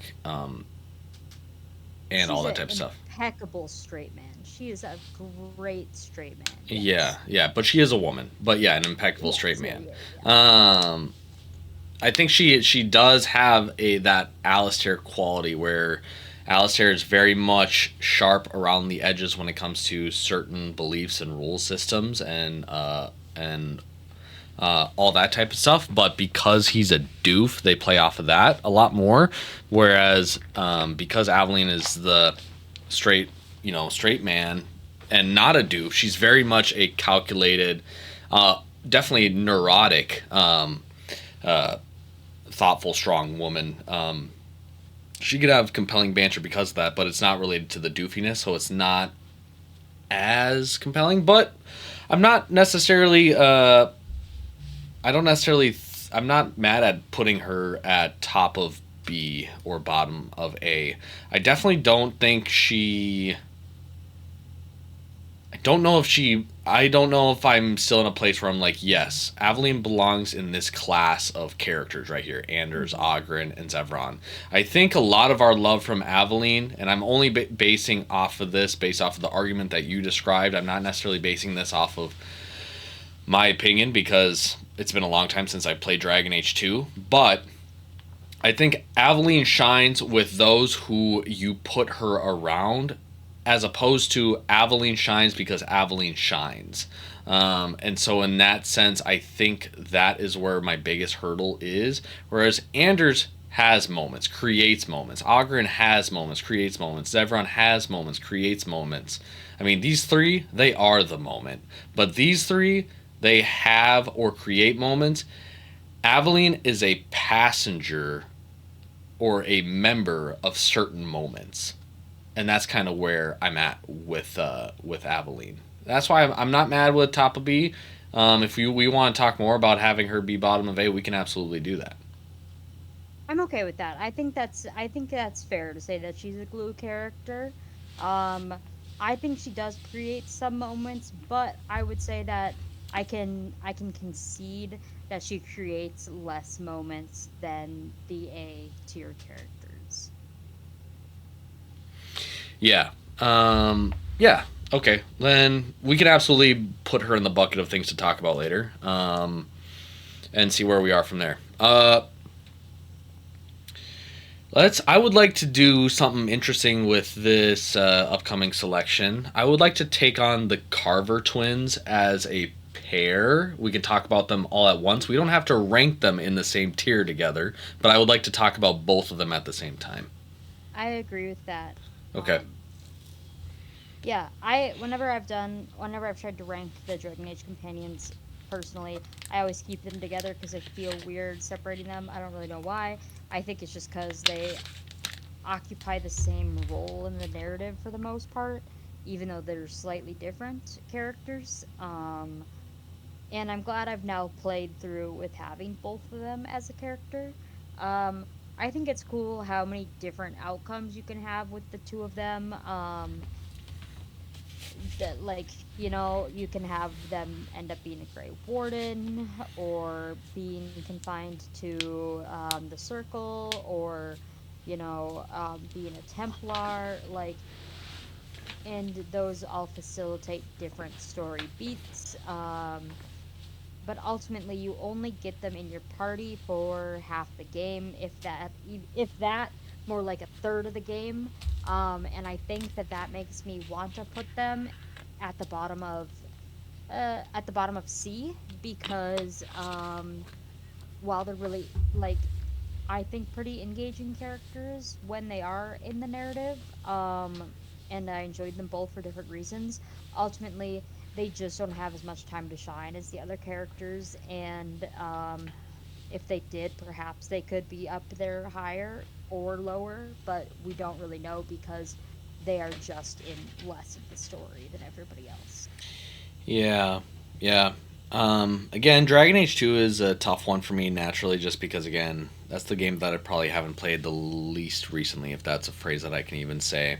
Um, where I stand on Bethany and Carver Hawk is actually what I like about Dragon Age 2 is that for how big Dragon Age Origins is and Awakening is, Dragon Age 2 so throughout so much of its story is a story about a family, and a refugee story as well, of just this family of hawks just trying to figure it out. Like, they have no fucking clue what's going on around here, but here they are, and so your eldest sibling, the hawk character, decides to go on a little excursion to the deep roads, and because of that, things happen, and uh, because of that, your siblings and your sibling dynamic has to change. It just fundamentally has to change, and I think how it changes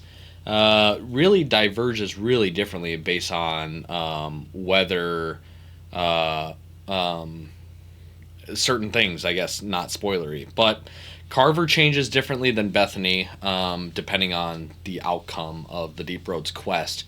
And I like what happens with Bethany more than Carver. I think Bethany when she becomes part of the circle, she becomes a lot more sympathetic in the way of she gives you that perspective of what's happening with the mages, and she can show you the resentment and the spite that mages have when they're not being supported, when obviously bad shit is happening to them. Carver, on the other hand, I think, and I played as a male hawk, and I don't know if this happens with a female hawk, but I get the idea that Carver feels like he is in the shadow of Hawk and must live up to your Hawk character, and joins the Templars and tries to become an agent for safety and security because of the things that happen in the story.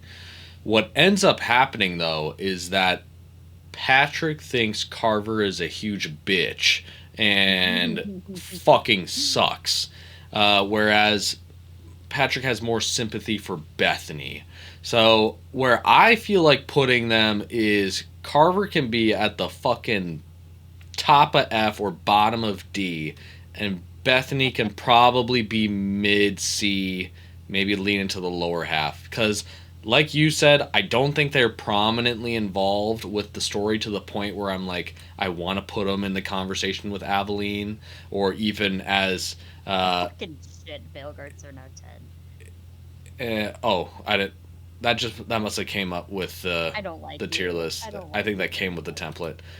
I Um, mean, but yeah, that's kind of how I feel about the Carver twins. I would be so okay if Carver wasn't even mentioned in the tier list. Like, this guy fucking blows.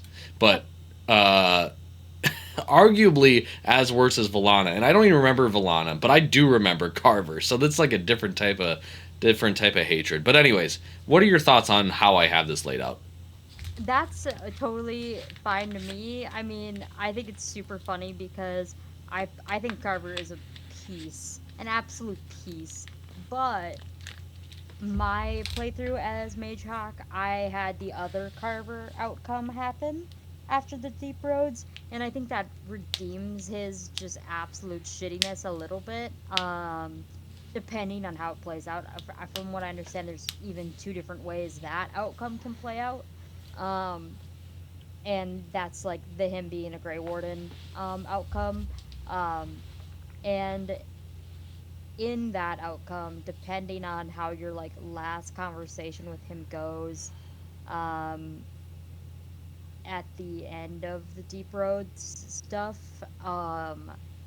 he can like apologize to you kind of when you see him in the end of the game briefly, and he did that to me, so that kind of like made me feel better about like the story or the journey his character goes on, even if it is for the most part off screened.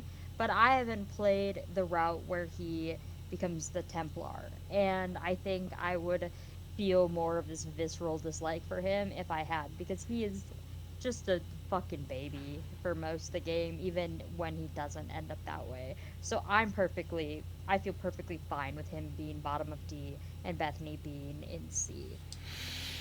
Okay, because this is the first time I feel like this is non-negotiable.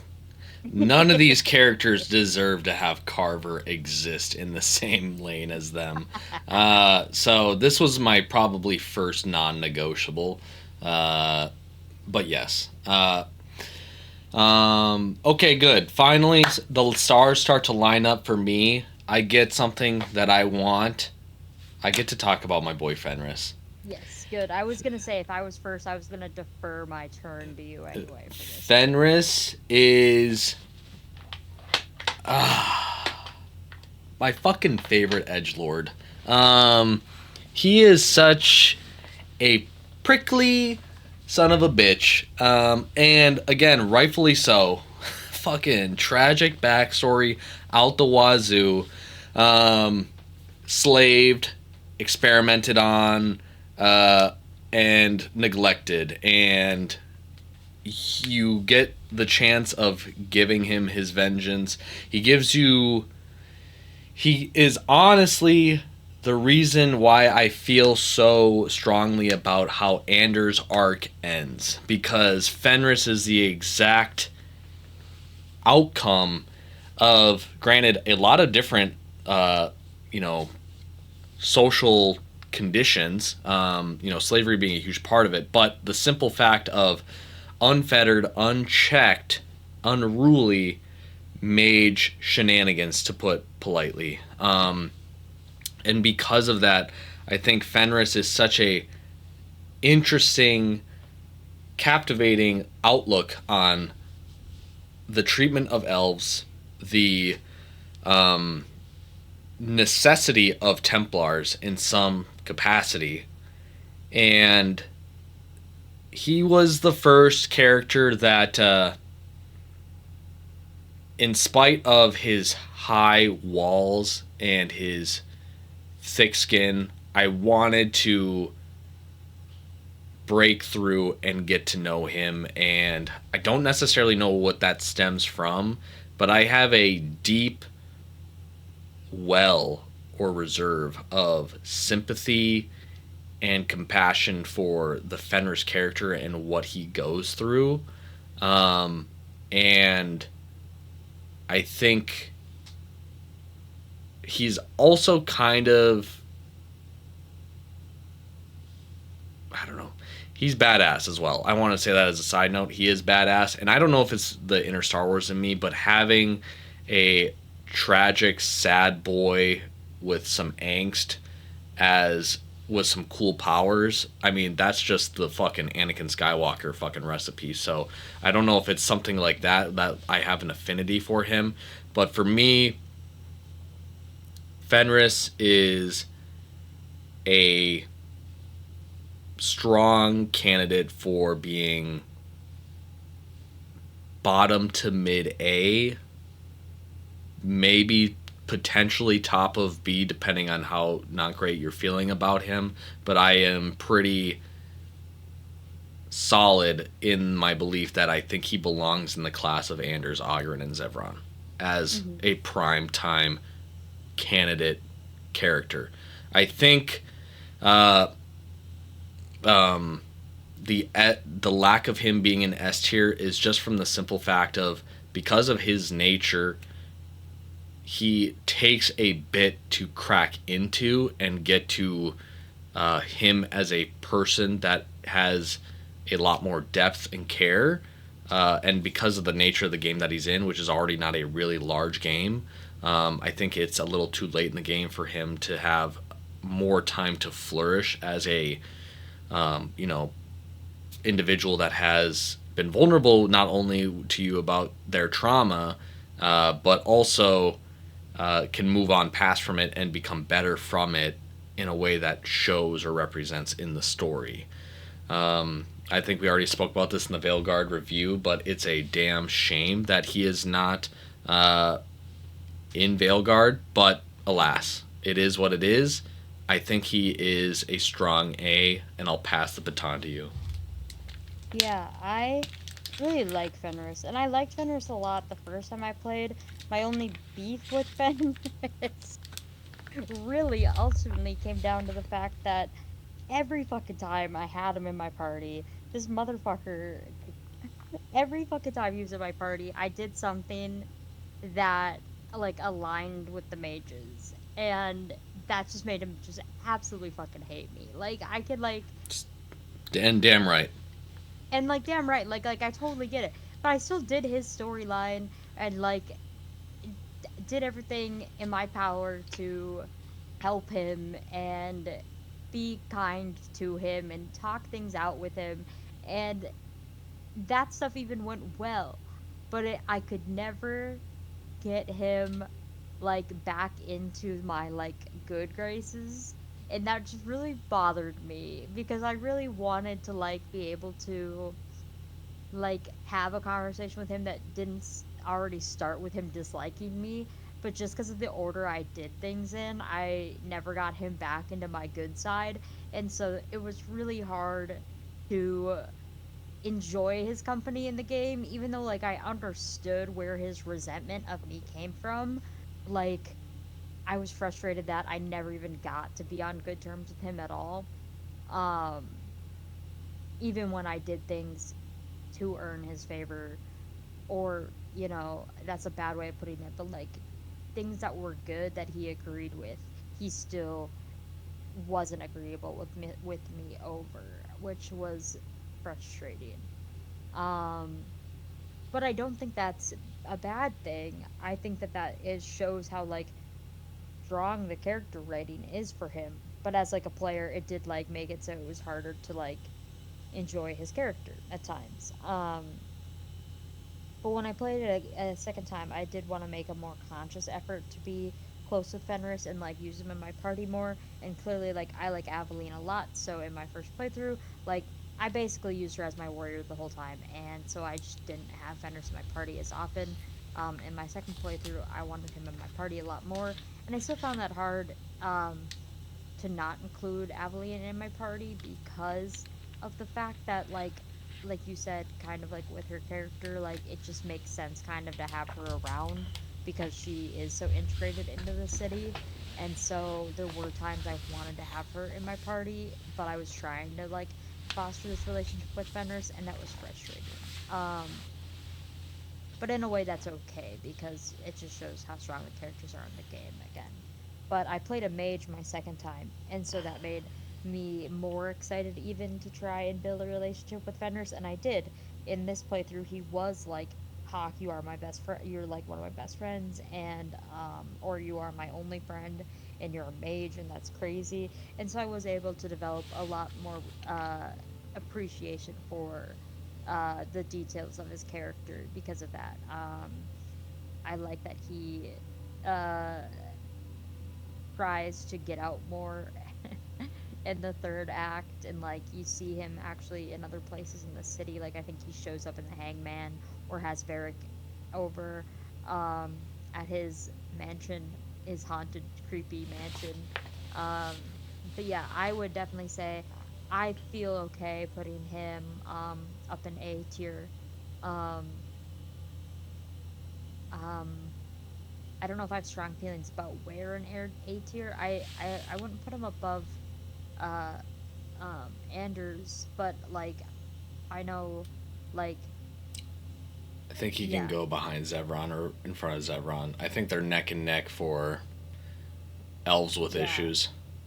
I think like Fenris's story is ultimately a little more interesting than Zevron's, but Zevron is just such a like I just like have He just I splooges charisma.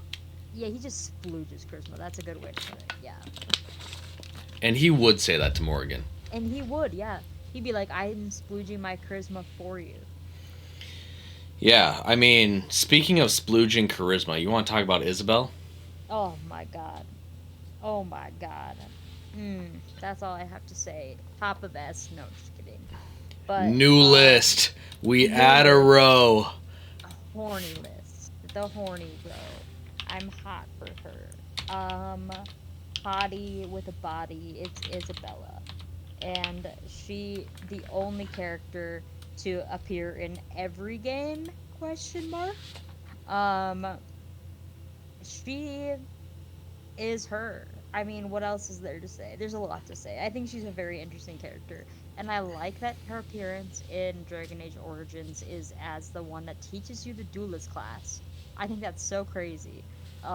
And then she's a companion in Dragon Age 2 and a mentor character in Dragon Age Veilguard and is in the DLC for Inquisition or something.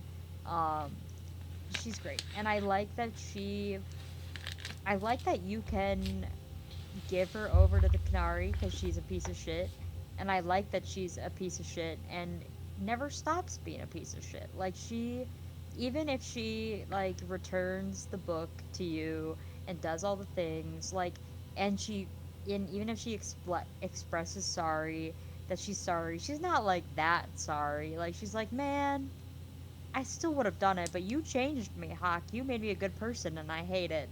And she's just a bitch. She is so good. She's a slut. She's a whore, and we love her for it. Um, she's working it at the Rose, and she deserves it. Get that bag. Honestly, she's my queen. But more than that, like her relationship with all of the other companions is so strong. She is like a big sister to Meryl. She's like girl bosses with Aveline. She cares for Anders. She cares for fucking oh my gosh. Oh my gosh, names. Why the name now escape me? We literally just oh my god. Um fucking mm, You got it. no, I don't. I don't. Completely brain fart. It's This over. is what happens when you're not on your Adderall. I mean, she's always in the fucking Hangman with Varric. She cares for all the characters, and that's what matters. That's what I'm trying to say. And she like her story for her crew and her ship, and like she does truly care about the stuff that makes her, makes her Isabella being a sailor. Um, I would say I think she even overall stays in character pretty well in Veilguard. I mean, I think that she's kind of like weirdly shoved into a corner in that game, but that's all right, whatever, you know. But Fucking sucks. Anyways. yeah, I mean, it's great how consistent she stays as a character across all the games, despite her being in varying capacities of them. Yeah, I I just think she's the best. I would also put her in a um I would argue above Zevron at least. But I don't know if like she's actually like as strong of a character as like the A2 characters. I just think that she's the best. Yeah, Isabella is an infinite well of charm and this is exactly what happens when you have uh, a confident woman who knows she's hot, owns her own sexuality, and uses it as a ploy to achieve literally whatever and everything that she wants. Um, in the She can way take it. she, I mean, She can take whatever she wants. well, I don't know if she's met the Well, Iron Bull, but um, Ayo. in any case, I think she is the exact reason why in my presentation the other day I said we needed more Latin representation in video games. Um, so people called me a madman, but as soon as we get a fucking, you know, Is she his, Latin? I don't even fucking know. But for the sake of the narrative, Okay. if for the sake of the narrative, the fucking only Hispanic representation we have on this list, and she goes straight to A. She didn't even have a character. She's just hot and she just gets shit done, and she goes straight to A. And that just says a lot about our society today. So, but what I will say about Isabella is that she had the most impact for me in two, obviously, as a companion. I didn't even really know or notice that she was in Origins. It's never been something that's clicked in my mind. Even though I know it's true, it's never something that's like, oh, where's Isabella? Like, I never have ever sought her out or been like, oh, there she is, or anything like that. And then in Inquisition, maybe I just don't remember her, but I don't remember her. And I feel like I played all the DLC. I played the Deep Roads one, the Jaws of Hacken one, and then I played the Weird. Trespasser. I'm gonna look it up. But I'm also open to admitting that I probably miss characters while playing RPGs, and I don't even know. I don't think I've ever seen Anders in Inquisition except YouTube videos that I look up. Is it in Inquisition ever? Yeah, I think Anders is in Inquisition. I think Hmm. you can look that up. But nonetheless,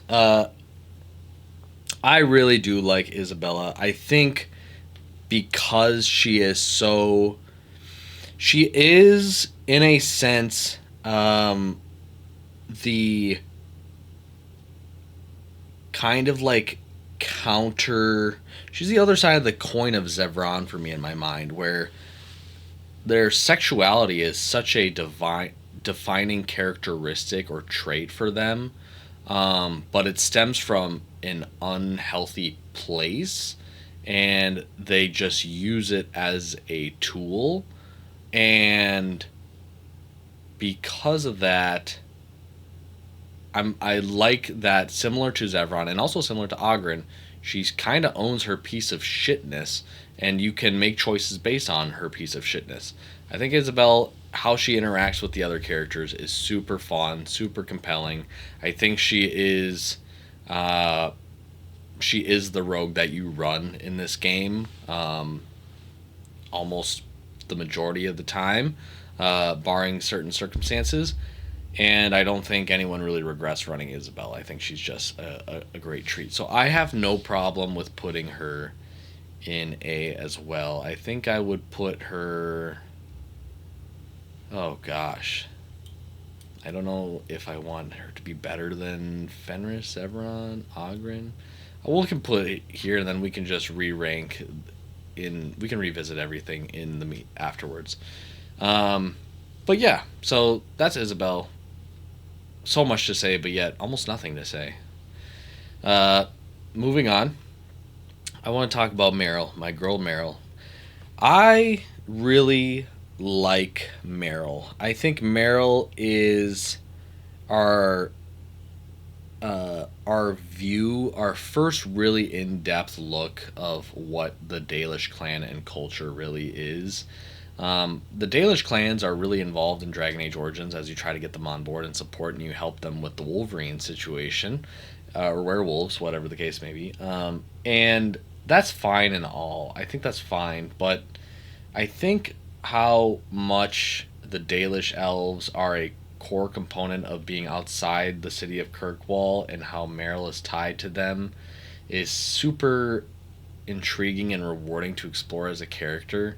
I think at this point in the game, or both games, we have come to know blood magic as this forbidden magic, and it's really bad, and fuck it, and all that type of stuff.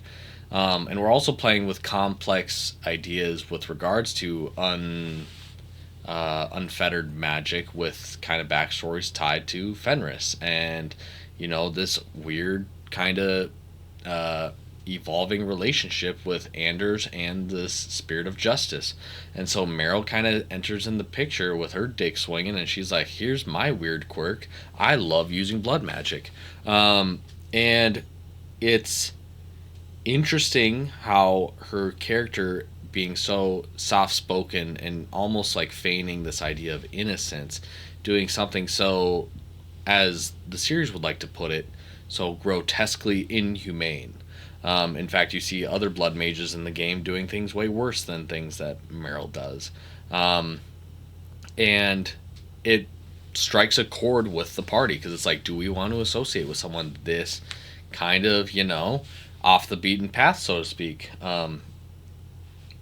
And I think, and her whole arc of getting kicked out of the Dalish clan, and then getting moved into the fucking alienage, and it's like, oh, save my girl Meryl. That's another interesting choice that we don't talk about enough about Dragon Age 2. A decentralized party, in the way that you have to explore the city in order to visit your companions. They are not all in the Yeah. camp area. So like that just adds so much to Meryl, of being just trying to want more for the Dalish elves and trying to be better, but being sworn off into this alienage with all the other elves that are not looked at fondly. I also think back to Fenris being lonely in his mansion that he kind of inherited / stolen from his magister, and all the type of stuff like that. But maybe I just need to play Dragon Age 2. But with Meryl, I really do like her. This is where it gets tricky, because she is really good, and she is a good mage to run. But is she the best mage to run in this game? Well, I don't think I put Bethany super high, and I think she's absolutely better than Bethany, obviously. So I think she is a cut above C tier. I am comfortable putting Meryl in prime time B tier position, maybe behind Aveline, potentially in front of Aveline, depending on how you feel. But this is where I would like to start the bid with Meryl. And I'll let you tie that into your thoughts with Meryl, and we can move from here. Yeah. So I like Meryl a lot. Um, I like all the Dragon Age 2 companions a lot. Meryl is probably my least used companion in Dragon Age 2, aside from the Carver siblings. The Hog siblings. Wow. That hurt. I know. The Hawk siblings. Not because I don't want to enjoy Meryl, but because in my first playthrough, I ran Anders as my mage, and in my second playthrough, I myself was a mage. So Meryl has been my least explored companion in that game. I think Meryl is very interesting. I think it's always very interesting because I'm very sympathetic to the mages generally, especially as the Mage Templar conflict goes. But I find myself being more scrutinizing of Meryl's use of blood magic than I feel like it would make sense for having that just typical stance. Um, but I think Meryl is very, very interesting, and I would like to do a playthrough where I um, am a lot closer with Meryl. Because of that, I would probably put Meryl not higher than she is now, but I know you like Meryl a lot more than I do, just because of your attention to the details of Meryl and running her. So um, I won't advocate for putting her lower because of that, but that's probably the highest I would place her. Yeah, yeah. I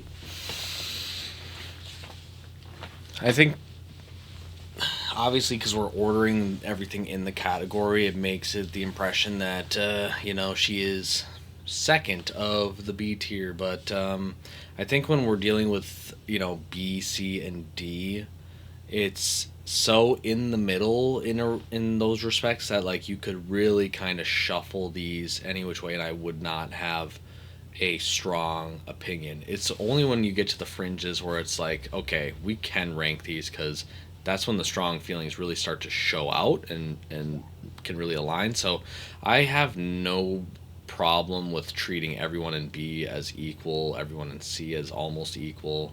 Maybe with a slight, I would almost create a new.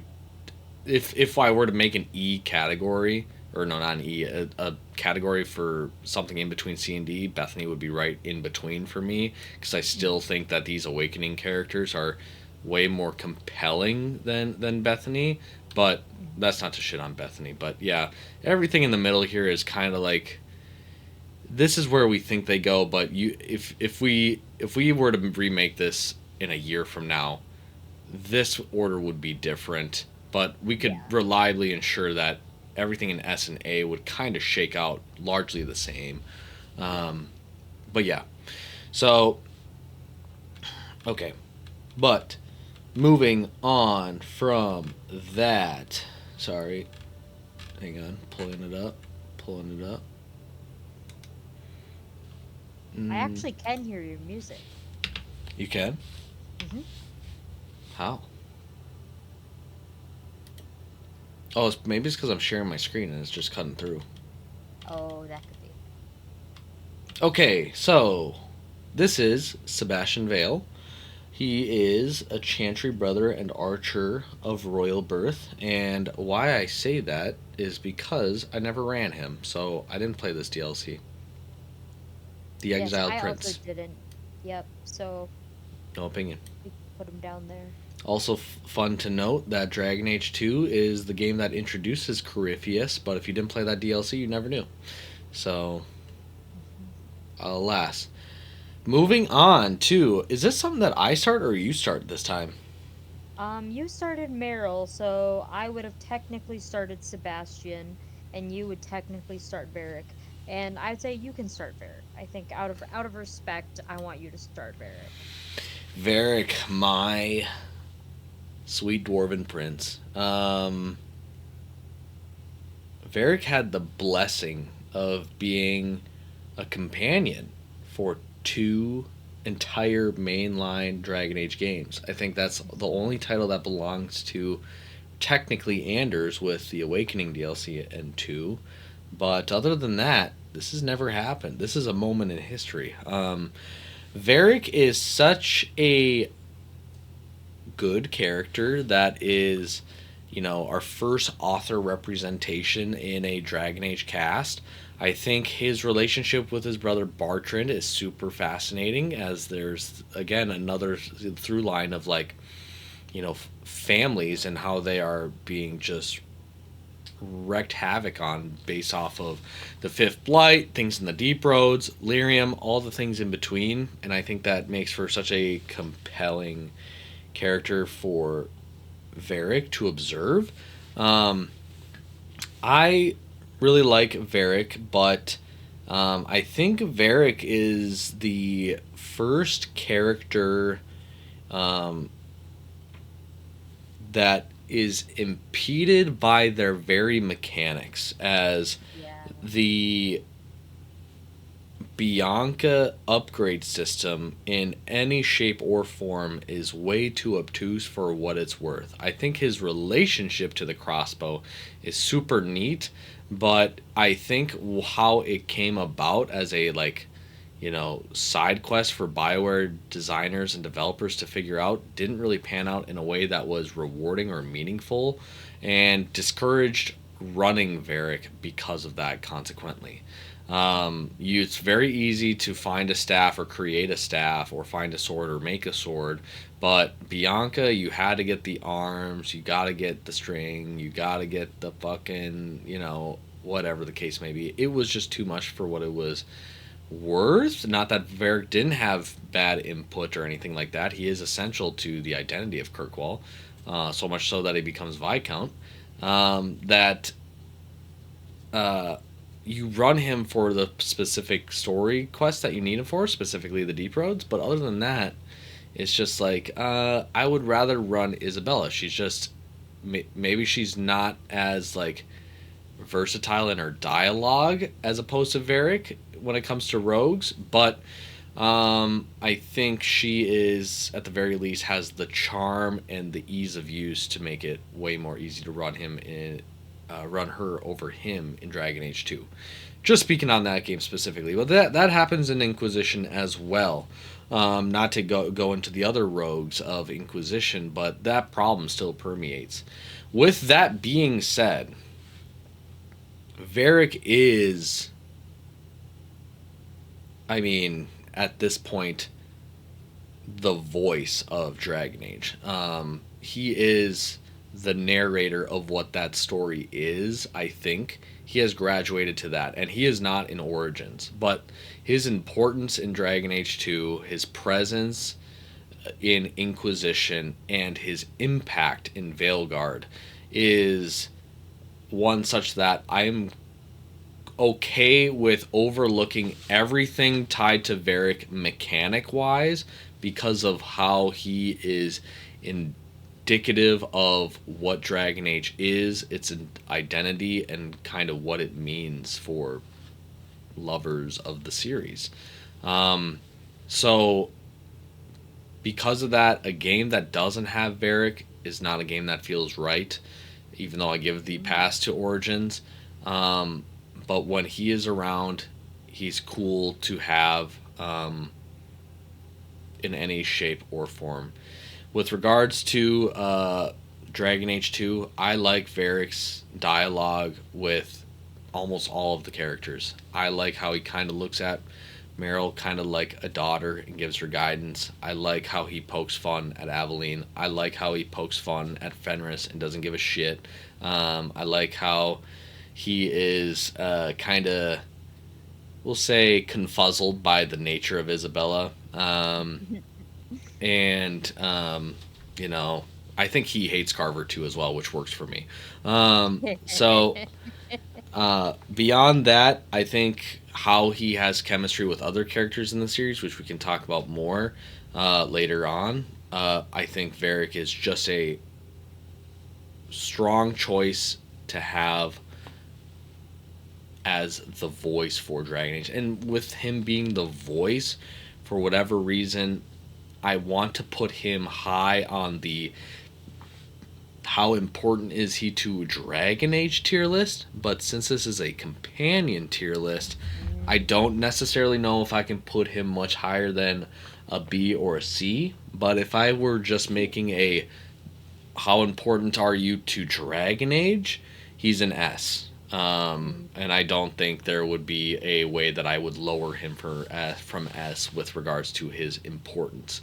But as a companion that I want to run, I can't put him higher than Isabella because he's just not the rogue that I'm running over Isabella generally. And yeah, that's kind of where I'm starting my bid. But you can build off from that and go from there if you would like. Pearl? Yeah. Um. Hmm. I'll say that like when I replayed Inquisition, which is where I want to start because with Varric, he's obviously there from the beginning in that game, and I started with Inquisition. Um. Yeah, Bianca arms, Bianca string, all the shit, annoying as fuck. And so on my replay of Inquisition, I really wanted Varric in my party the whole time because I'd played Dragon Age 2 and I knew he was so important to the fabric of the story at that point. But I literally just could not do it because it is so mechanically difficult to keep him in the party, as you've said. But I want to reiterate that, like, I went into that game with the intention of having him in my party and couldn't do it because it's so frustrating. But on my replay of Dragon Age 2, I did play it on easy just because I wanted to replay the story. That's what I was doing. And so I was able to basically just have him in my party anyway, despite the kind of frustrating mechanics. Um, because it just was easy enough. I love Eric as a companion, aside from the being in combat aspect of it and the lock picking things aspect of it. Like, he just is so great in every situation. And he also, in the Dragon Age 2, um, uh, like, class delineation in the fucking skill tree. There we go. He's also like classified as a bard at some points, like Liliana is, and I think that makes perfect sense for him. He's a storyteller, and I love that. I think that's very fun, very cool. Like he's the storyteller part of the bard with no music elements, and I like that. Yeah, he's just super great. But again, because of that, it's like you said, you never want to have him in your party. And so I wasn't thinking of like making that a separation. And because of that, I was gonna say let's put him in S. Um, but brought up having that being a separation, kind of like how he is as like a character versus like him truly as a companion. And like Veilguard especially like throws that off a little bit in my mind because in that game he's not a companion, but he's so important, and so that elevates his character still for me. But thinking of him simply as companion with the mechanics involved as well, yeah, I think I would rather have Win or Dog even in my party overall. So I would feel fine with him being at the top of C or bottom of B. Um, I think generally speaking, I would probably still have him in the party over Dog. Um, but yeah, Dog, you don't even have to level up his bows. I definitely put him below Dog in terms of fair enough. companion and below Win by Fair enough. extension. Um, yeah, Varric, for how essential he is to the brand's identity, I think is done such a disservice by implementation. And if they were to do a remaster or a remake, I would hope that they would just gut out the entire bow crossbow system and just make it simple as fuck. Just let us buy simple fucking upgrades. Even if it's a new crossbow and it's just called Bianca 2.0 or something like that. I don't know. Just make it super easy or make it auto level up. Just make it auto level up or scale with him in a more meaningful way. Or just Because like give him the funds to level up Bianca. Be like, hey man, I really want to I want you to add some new shit to Bianca, and he's like, oh man, thanks, bro, and like takes your 5,000 gold pieces or whatever. yeah, something like that. Yeah, just give us Sandal, or something like Honestly, that. yeah. Yeah, I'm perfectly comfortable with this for B. If we made a separate tier list with importance, he would be firm and promptly in. He might be just the top of S in terms of just importance to Dragon Age, um, with just who he is. But I want to give ourselves a little pat on the back. At 2 hours and 22 minutes, we are finally past Dragon Perfect. Age 2. We Um, are we are unbelievable. yeah, so let's keep it going from here. Are we Uh, actually gonna keep going? I was gonna say, are we gonna sleep on it do you and want to come back? pause? Would you like to pause? We can pause. I have no I problem with would that. not mind sleeping on it. My tummy's a little upsetty. I ate too much food for Din Din. So I'm like I'm ready to go sit in bathroom for a while, unfortunately. Um, but also just ready to try and sleep. But I have been sleeping for like 12 hours. I'm gonna try not to do that tonight. Okay. Well, then I was going to say I would like to pick this up in the morning promptly Yes, with your promptly. All right. morning coffee. So try not to sleep 12 hours. But I have no problem taking a pause here. This is a good checkpoint, anyways. And yeah, just take some time to forget about this list, that this all happened. And then let's look at this list tomorrow with new eyes, new feelings, new thoughts. And we'll retackle Inquisition and the Veil Guard all at once. Beautiful. All right. Well, in that case, thank you everyone for watching part 1 of our Rating the Dragon Age Companion series. Will this be 3 parts? Who knows? But There's no way. There's no way it is. yeah, well, there's a lot of it. There's a lot of companions left to get There is through. a lot of companions left. Yeah, we discarded. Yeah, geez, this was. Yeah, there We're were. diabolical. Yeah. We're diabolical. Oh man. Anyways, enough. But all right, you all have a good night, and I'll talk to you later. All right, goodbye.